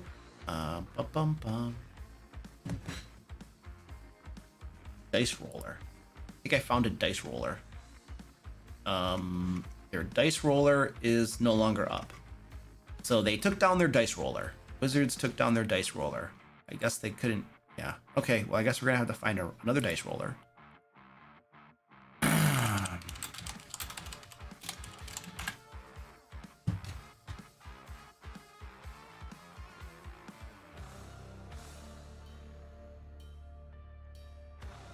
All right, you know what? I think what we're gonna do, Google can roll dice. Can it really? Can I literally type in, hold on a second. Can I literally type in roll 1d100? Is that what it is? Yeah. No, Google can't do it. Google totally failed. Absolutely totally failed. Well, we got a 59. 59. Which is a bunch of art pieces, which we don't need to put in here because we already have too much gold in this place. And then 1d6 times on magic item table E. And magic item table E is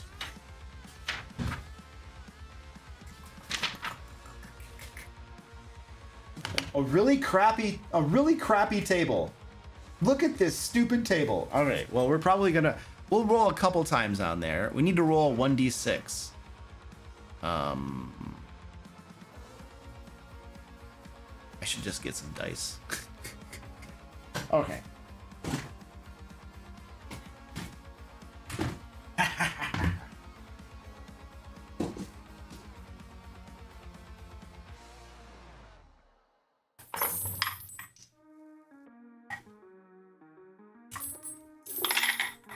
All right, I got some dice. Ha, I got dice. This is so much easier.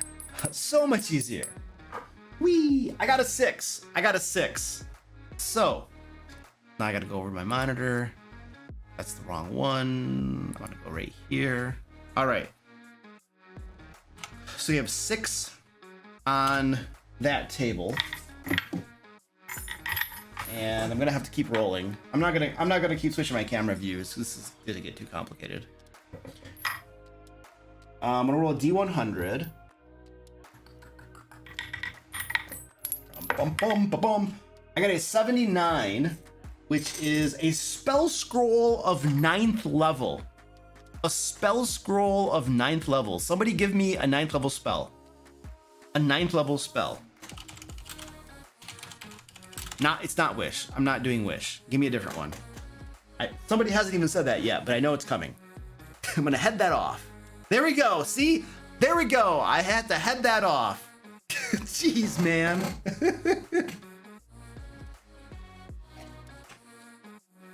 It said magic. No, it said E. I rolled on the table E. Power word death. Oh, that's a good spell. We'll do that one. Power word death. That's spectacular. I rolled on E. E is the one that it told me to roll on.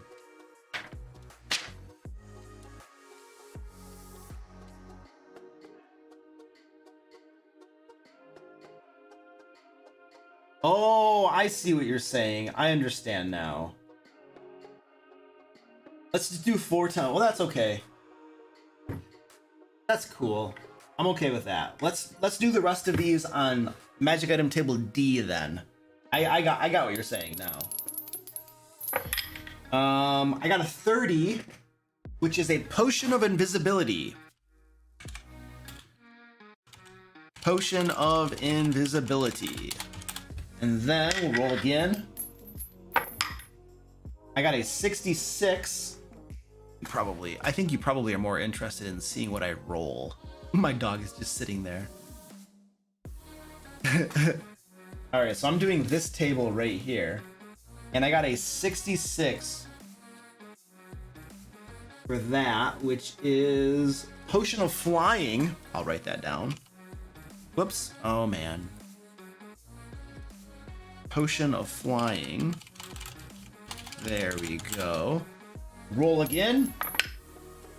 I got a 22, which is a potion of invisibility. I already got one of those, you geniuses. I'm gonna re-roll. 87. Potion of vitality. Hey. All right, now we're gonna roll on a different table because that's boring. Ooh, this table looks pretty. Let's roll on magic item table F right here. That should be fun. All right, let's roll. Higher is better.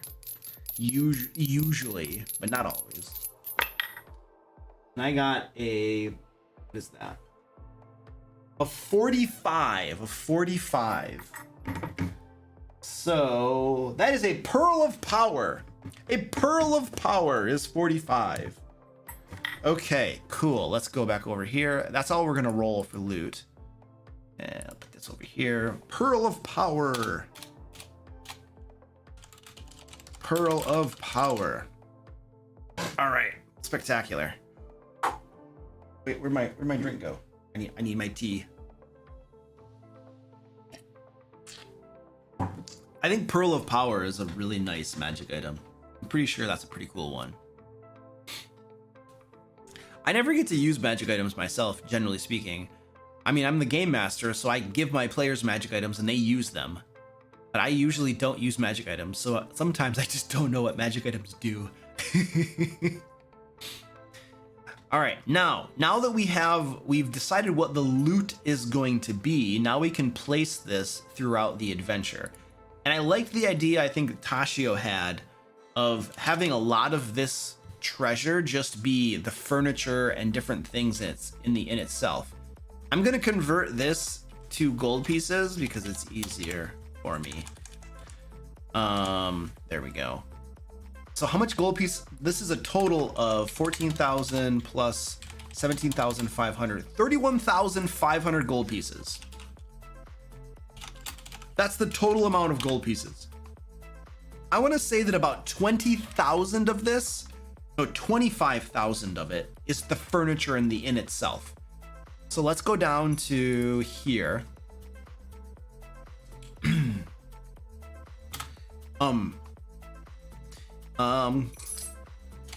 The contents of the rooms themselves are worth some 25,000 gold pieces. This includes the paintings, furniture, and other fine appointments. There we go. I just got rid of most of our loot list by doing that.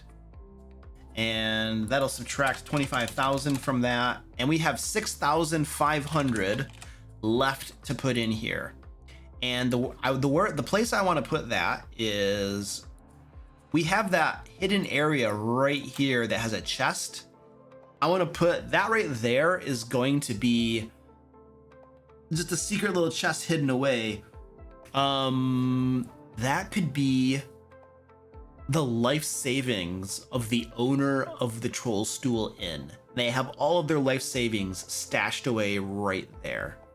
And you watch if the adventuring group doesn't steal it all. Hello, Danny.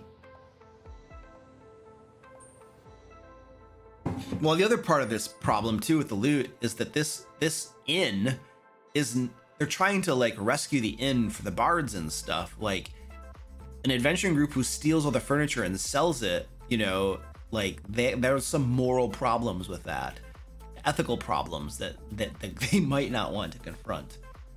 Anyway, area T3 is where we have the secret door. Well, let's put this over here. Area T3. Secret door.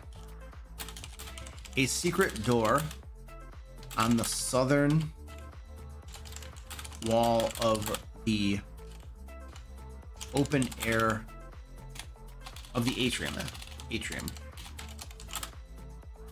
Leads to a small room that contains a large chest. In the chest is the life savings of the owner, of the inn's owner. And then we're gonna throw in there. Where's our loot list? 6,500 gold pieces. Boom. I'm gonna sneeze again. I'm about to sneeze.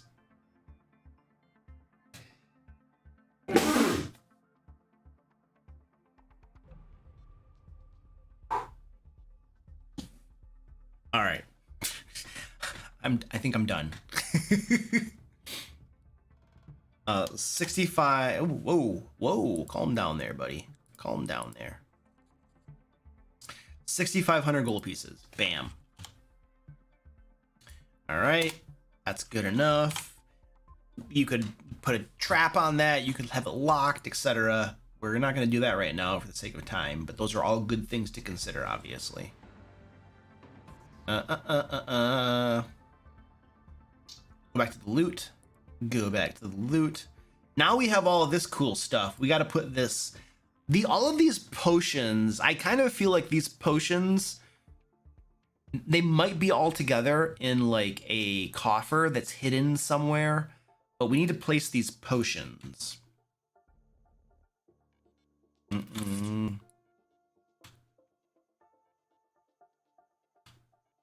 Ooh, T5. T5 can be that scroll. I'm gonna put that scroll in area T5. So that's going to be spell scroll, power word, death. That's in T5, bedroom. Loot. Lying on the desk is a spell scroll, power word, death. Oh man, what is going on? Stop it. Formatting is going crazy on me. That a bard had that a powerful bard had just finished penning.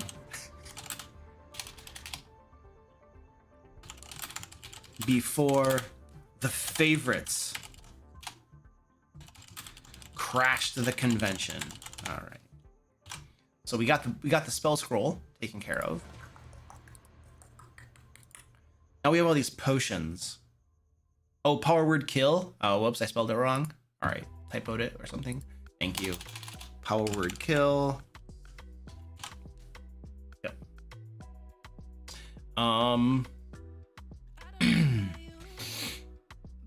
My son sneezes in 3 seconds. It takes it's a 3-second long sneeze. That's crazy. Potions are in the washroom mirror cabinet. Well, let's go take a look over there. The washroom. Oh, there's a vanity right here. Behind the mirror, the potions could be stored. We have, so in this bedroom is the scroll. This bedroom has the hint to that password thing. This bedroom has the living room thing in it. T3 is going to have musical instruments scattered all over the place. Let's go over here. T3. Where's T3? T3. We need to... Discarded musical instruments. of all types are scattered all about this area. Dozens. There we go. That's important because that's where the animated symphony is going to appear. Now, as far as the potions, it's either in a bedroom, it's either in one of these bedrooms, or it could be, well, the kitchen. You also have the kitchen, or you have the washroom. I'm not sure it really matters where we put it. It's just got to go somewhere. You go in the wine bottles in the storage room. Yeah, we have, this is the kitchen, but yeah, we have wine bottles in the kitchen. Could be in there. Yeah, they don't have to be in the same room either. Let's put some of them, let's put them in different places scattered about. So the kitchen is gonna have one. We'll put one of them. I kind of like the idea of scattering them about, to be honest. It's more fun. Where was my to-do? Here we go. Let's put the potion of invisibility in the kitchen. Come on, baby. I clicked that button. Loot. A potion of invisibility is hidden among the wine bottles. All right, next one. We have a potion of flying. Let's put that. Let's put that one in the washroom. Well, one of them is going to go in the washroom. Potion of vitality. It doesn't really matter. Potion of flying will go into the washroom. Loot. A potion of flying is mixed among other items in the vanity, in the storage cabinet behind the vanity's mirror.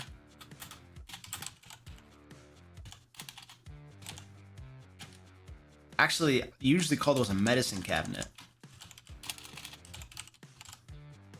There we go. And then we also have potion of vitality. I'm gonna put that somewhere. Wait, is that the one we just put? Where? What did we put? I think I'm. No, yeah. Okay, yeah. Potion of vitality. Okay. Potion of vitality. That could go in the storage room, which is right here. Loot. A potion of vitality is potion of vitality and several dozen empty vials are stored in a crate filled with straw. Here. In this area. Okay, cool. Here we go. The bathwater is a potion for anyone who bathes in it.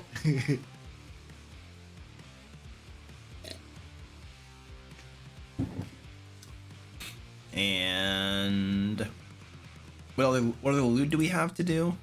Pearl of Power. Okay, cool. Now this is the nice one. I feel like this is probably going to be in the possession of the brownie bards. That'll if you want that, you got to defeat the brownie bards. Loot. One of the brownies carries a Pearl of Power. Excellent. Yeah. So the loot has been distributed, and now we want to flesh out the rooms with more details as time permits. That is a spectacular idea. Hi there, you probably already know what I'm going to say, but if you don't, that's okay. I literally get paid to do this stuff, so I don't mind repeating myself. Anyway, if you're a busy person and you would like to spend less time prepping for your D&D games, you should really become a DM Lair patron and get a new issue of Lair magazine every month. It contains 5th edition and resources designed by our team of mad scientists to brainwash your players into thinking you're the very best dungeon master in the entire world. So just go on ahead and click that big shiny link below and become a DM Lair patron today. Don't worry, your players will never even know that you're cheating. Okay, so I'm not interested in writing a description of every room, because that's kind of pointless. You can literally look at this map and describe the room to your players. And so writing a physical description of each room is not super useful. So if we're going to flesh out the areas a little bit more, I feel like our time is better spent adding interesting, unique elements and stuff to the adventure, as opposed to just writing stuff that you can just look at a map and make up on the spot. So what we don't have, we have a couple rooms that are mostly empty. We have stuff in the common room. We have something in the kitchen. The atrium has stuff in it as well. Washroom, this bedroom, this master bedroom, T6, right up here in the corner, is empty. We haven't put anything interesting there. The storage room has some stuff in it. The living room has some stuff in it. And then this bedroom right here also has some stuff in it. But T9, which is the other master bedroom up here, doesn't have anything in it either. And so we should consider putting something interesting in these rooms so that as players are exploring, they come upon some stuff. Now this just occurred to me. We don't have a social interaction in this adventure. And so I feel like that is a really good place to start. So in either T6 or T9, what I'm thinking is we should have a social encounter. And the most obvious thing that comes to my mind is one of the bards was captured by the brownies and is being held captive in one of these rooms. That is the most obvious thing that comes to my mind. And then he could be locked in one of these rooms. So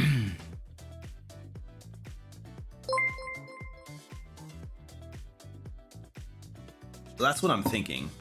Tarawak, thank you for the super chat. I can answer your question really quick. Yes. Coin, we do have one of our past issues of Lair magazine has a rewards and recognition system in it that gives a much better way to reward players and characters in the game. It's called Coin and something. I forget the name of the issue. Goliath Claire can probably give you a link to it, but we definitely have an issue of Lair magazine that addresses that problem and gives a much better solution than just throwing a bunch of gold and magic items at players. So yes, we do have that. But okay, social interest, Coin and Courage. Yes, thank you. That's the name of it. Coin and Courage. We have a YouTube video that talks about it too. Okay, social interaction. The name of a bard. There we go. Successful geek. Yes. So this is very interesting. Let's do a little we'll do a little timeout to answer Successful Geek's question. So they said, any plans to dip your toes into Pathfinder adventure creation? So right now, my entire team is gearing up, like my core team is gearing up right now to start creating Pathfinder 2 content. What we're doing, we literally, last night we were talking back and forth with Mark. I don't know how to say his last name. Mark Seifter. I think it's Seifter. It's either Mark Seifter or Mark Seifter. I'm not sure exactly how to pronounce that, so I apologize. But we were talking, now Mark Seifter, whatever what it is he was one of the lead co-developers of Pathfinder 2. And my team right now is talking with him about it. Like, my team has all bought Pathfinder stuff and we're reading it and learning it and we're starting to run games in it. But we are not at the level of expertise where we can start publishing Pathfinder 2 content. And so we are on a fast track to get there. And to that end, we've reached out to Mark, who is going to be helping us and working with us a bit. One-on-one consultations, seminars and stuff like that, and other things probably, but whatever. That's the basic idea. He's going to be working with my team and me to help get us up to speed on creating Pathfinder 2 stuff. So that is the game plan that we're currently implementing as far as us getting the expertise we need to publish that material.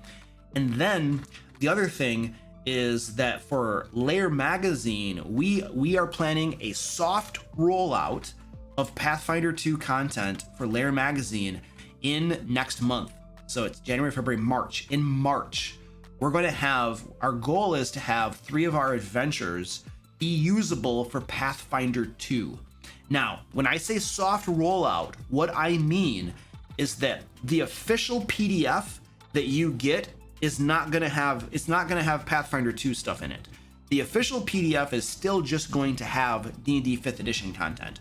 However, we are going to send you an unofficial PDF that is very simple. There's not going to be lots of fancy layout or images or anything. It's just simple. Here you go. These are the adventures converted to Pathfinder 2 so that you can use them in Pathfinder 2 if you'd like to. And so that's what I mean by soft rollout. The official PDF is just 5th edition D&D, but the unofficial PDFs that we're going to send you that are going to be very, very basic and simple will be usable for Pathfinder 2. And we're going to roll that out in March for Lair magazine for the 3 adventures. I think it's 3 adventures, either 2 adventures or 3 adventures that are coming out in March. So that's the soft rollout. And then we're going to continue doing that. By April and May, our goal is to be able to have a soft rollout of pretty much all the content in Lair magazine. Again, in the unofficial PDFs, it'll be usable for Pathfinder 2. Our goal, then the next step, our next goal is by August, our official rollout for Pathfinder 2 content will come along. And everything we publish will be both for 5th edition D&D and for Pathfinder 2nd edition. And so that is a synopsis of the implementation plan my team and I have for continuing to provide D&D 5th edition content for everyone, our patrons and stuff, because there's nothing wrong with D&D 5th edition. And also provide Pathfinder 2 content for our patrons as well. So that whether you want to keep playing 5th edition D&D or whether you want to transition to Pathfinder 2nd edition, which is what my team and I are mostly doing because we find the game system very, very nice. And after a decade of playing 5th edition, we're kind of, itching for something different to run as opposed to the same thing we've been running for like a decade. So anyway, the idea is we're going to be producing both so that everybody can kind of get their fix and what they kind of want. That's the game plan for that. Now, what is almost undoubtedly going to happen is that as I get more experience with Pathfinder 2 stuff and I really dig into it, and I love the system, by the way, it's amazing. It's like a breath of fresh air after a decade of running 5th edition D&D. As I dig into the system more, I'm probably going to start, we might have live streams where we're creating Pathfinder 2 content together. That's probably going to happen at some point.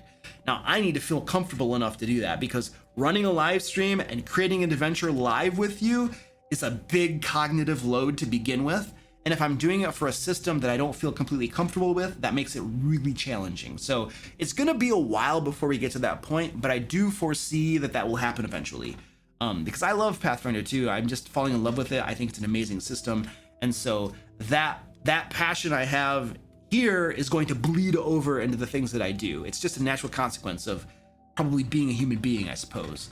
So, but that will be coming for sure. So you can look to that. All right, we should probably finish our adventure off. Ooh, but we're not going to stop creating D&D 5th edition content. I want to be very clear about that because there's a lot of people that still want to play it, and that's great. We're going to do both is the goal so that we can make everybody happy. Well, everybody who's running those 2 systems. All right, let's get back to this. We're going to put a social encounter in area T6. So let's get that written up. T6. What's the name of the bard? I need a name for the bard. Oh, Ranwin, cool. Hey, what's up? How you doing? It's Tiffany, right? I think your name is Tiffany. If I screwed it up, I'm sorry. But I'm good to see you and happy to hear you're falling in love with Pathfinder 2. That's really cool. All right, let's see. I need a name for this bard. Bundles Silvertoes? Cool. Captive. A half-elf bard named Bundle Silvertoes. Okay. It works for me.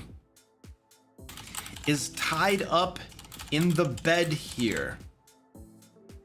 Oh, no, not tied up in the bed. Is locked up in this room.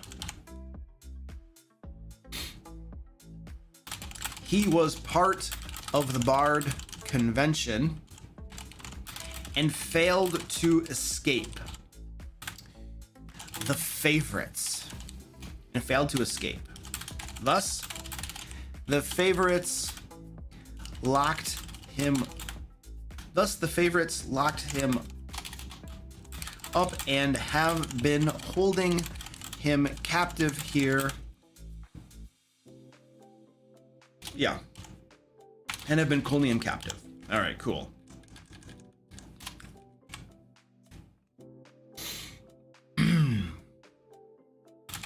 If rescued, Bundle is more than happy to tell the characters everything they know about that fateful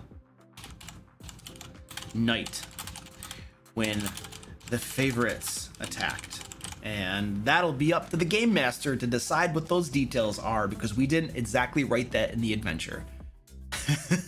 I feel like we should almost assuredly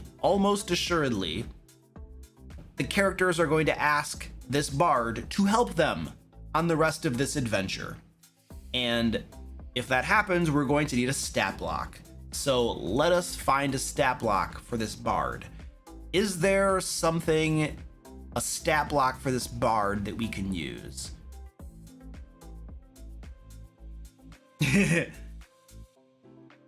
There is a bard stat block in the SRD. Okay.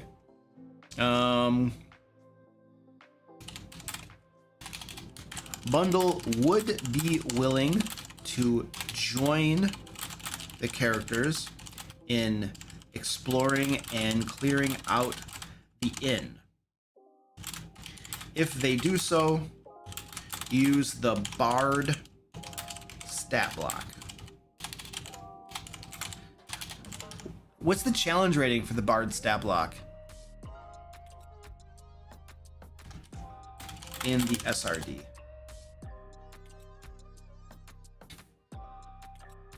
Jane, Defu, what's up? How you doing? I think it's like a CR3 or something. CR2? It's a CR2? Yeah, it's not that high. All right, that's pretty good. That's pretty good. And that gives us something in area T6. So I want to put something in T9.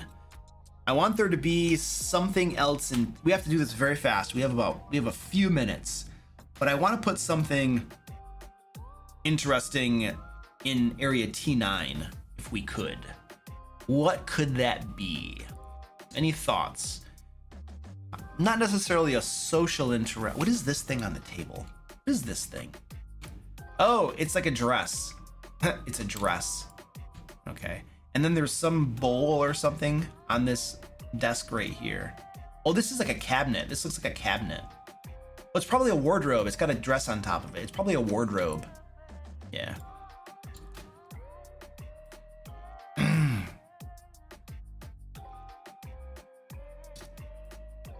Any ideas for what we could put in here to make this interesting? I don't want it to be an encounter. I want it just to be some fun exploration element, something interesting that they might find or something like that. Oh, hold on. T9 is a secret room. You're right, it is a secret room. Yeah. Hey, Corey, thank you for the $10 tip, dude. I really appreciate that. The wardrobe is a gateway to the Feywild. Ooh, I like that. Something between the mattresses. I like that. I like that. Okay, well, you're right. We need to have a secret door here, first of all.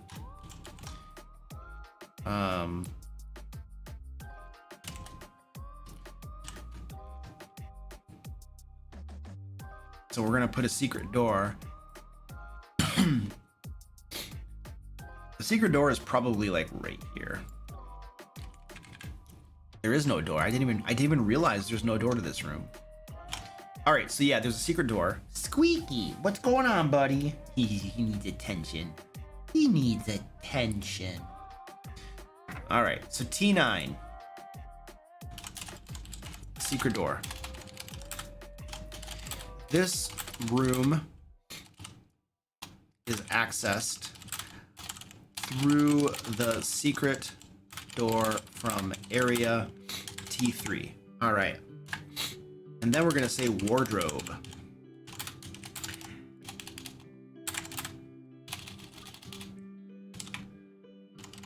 Optional. The favorites have established a permanent portal to the Feywild. And Feywild is an SRD term we can use. Is that correct? Favorites have established a permanent portal to the Feywild inside the wardrobe. One simply walks past the clothing hanging there and emerges through a mirror image wardrobe on the in the Feywild.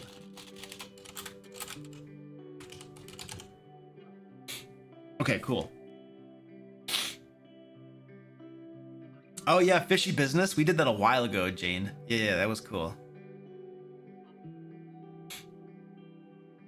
We just need a lion and a witch. I was thinking the same thing, Meepy. Okay.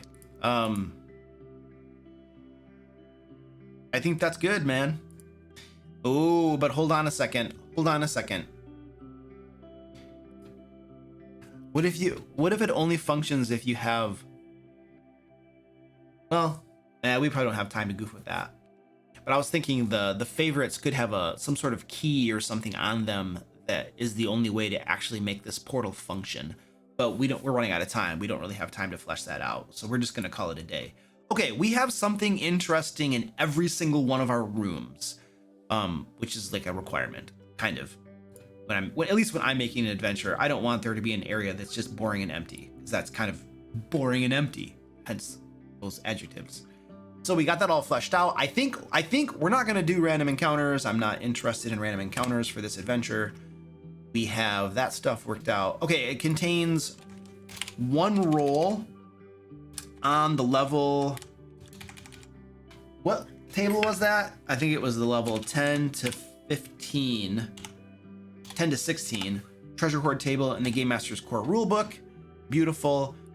We fleshed out the rooms. We did that enough. I'm gonna get rid of that. These are the encounters that happen, and we got our creatures mostly done. I think we just need to name this adventure. Whoops. Let's brainstorm a name for the adventure, and also remember that we have a giveaway that we're doing today. And we're going to draw the winner of that giveaway just as soon as we get done naming the adventure here. So if you haven't joined the giveaway, please go do that really quick. It's free and you can win a copy of Into the Fae, or you can get DM Lair store credit.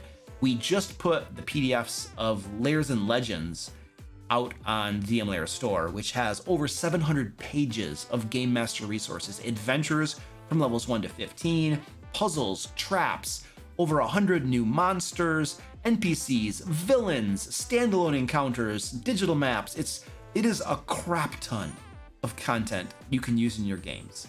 So that's on the DM Lair store. So you could, if you win the giveaway, you could go get that too. You know, that's an option. So, all right. Let's look at the names here. Brownie Points. That's not bad. Off Tune. Beer Hall Blitz. All right, we need more names. Adventure of the Arcane Conservatory. Brownie Points is going to be hard to beat. Let's see. Out of Tune. The Favorite Brownie. Brownie Points. Brownie Points. Brownie Points. Any other ideas? Ideas for the name of the adventure? Ideas for the name of the adventure? No, we don't have time to grab a puzzle. We could grab a puzzle from Lair magazine. We don't have time to go peruse through that. We gotta wrap this up. Yeah, I think Brownie Points is a winner too. I don't think there's gonna I don't think we're gonna beat that.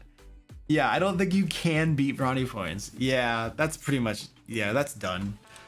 Once that got written, people were like, yeah, we're not gonna beat that. Let's just not worry. Let's not try. Brownie Points. Okay, and then I have another place down here, right here. Brownie Points. All right, and all right, spectacular. We have named the adventure. Sometimes I forget to do that with you guys, and then I'm like, oh crap. Oh, Zach, were you able to find some monsters from the core rulebooks that I can throw in here? If you could, you don't have to put them in chat right now, but if you can send those on Discord or something, I would appreciate that, just so I can just fill these in really quick with something, just for people who don't have Tome of Beasts 3. And I think I have everything else fleshed out here. We have the plot hook, we have the inn detailed. We don't need this 5-room dungeon thing. Oh, a resolution. Ah, yes, a resolution. What happens if they clear out the inn? Ah, yay. Like, what should happen?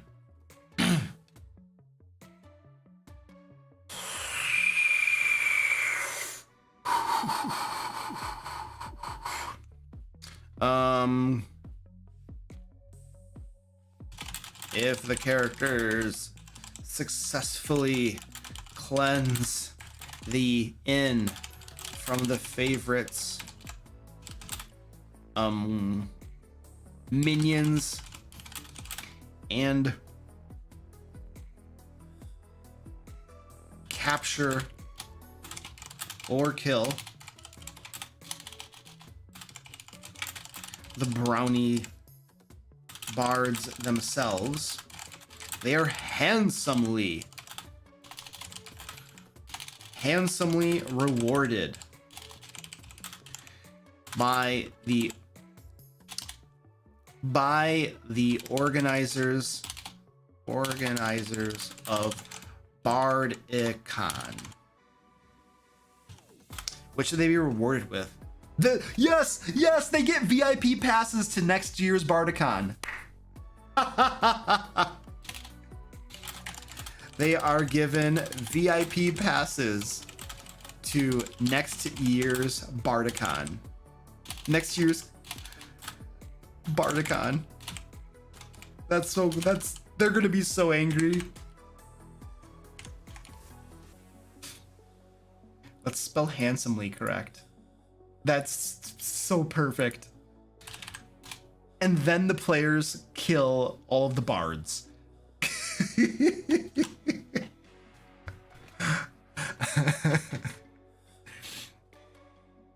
All right, I think we finished that. And then we have named it. Our map is done. I don't think we have anything else on our map that needs to get done. Whee! All right, ladies and gentlemen, we have finished. Which means we're now going to draw the winner of the giveaway, which I almost didn't do. I almost forgot to do that. So we're gonna go do that right now. Draw the winner of the giveaway.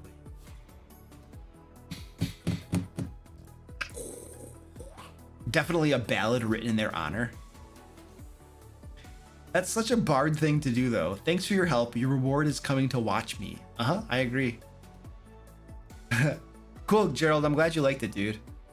We do these adventure designs about once a month on my channel as a live stream. All right, I think we have a winner.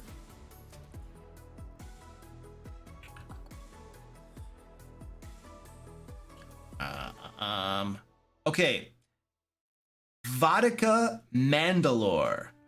Vodka Mandalore, you have won. I don't know if you're still here, but you've won.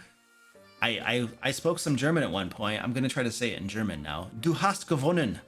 I don't know if that's right, but that's what I think it is. But I could be totally wrong. But anyway, good job. I'm gonna send you an email. I'm gonna send you an email, and we'll get you hooked up with some stuff. Yeah. All right, cool. Mary DM Girl. Hello, DM Girl. All right, ladies and gentlemen, we're done. I'm leaving. It was good. Thank you for your help creating the adventure. As always, this adventure and the maps, digital maps, are going to be on my website, thedmlayer.com, for you to use for free in your games. Those will go up on Monday next week, and you'll be able to get those and download them and use them and all that kind of good stuff. So thank you for your help. Appreciate it. And we'll see you later. I'll be here next week. We'll have a live stream on Thursday. Yay. All right, how do I stop this? I gotta push some buttons around here.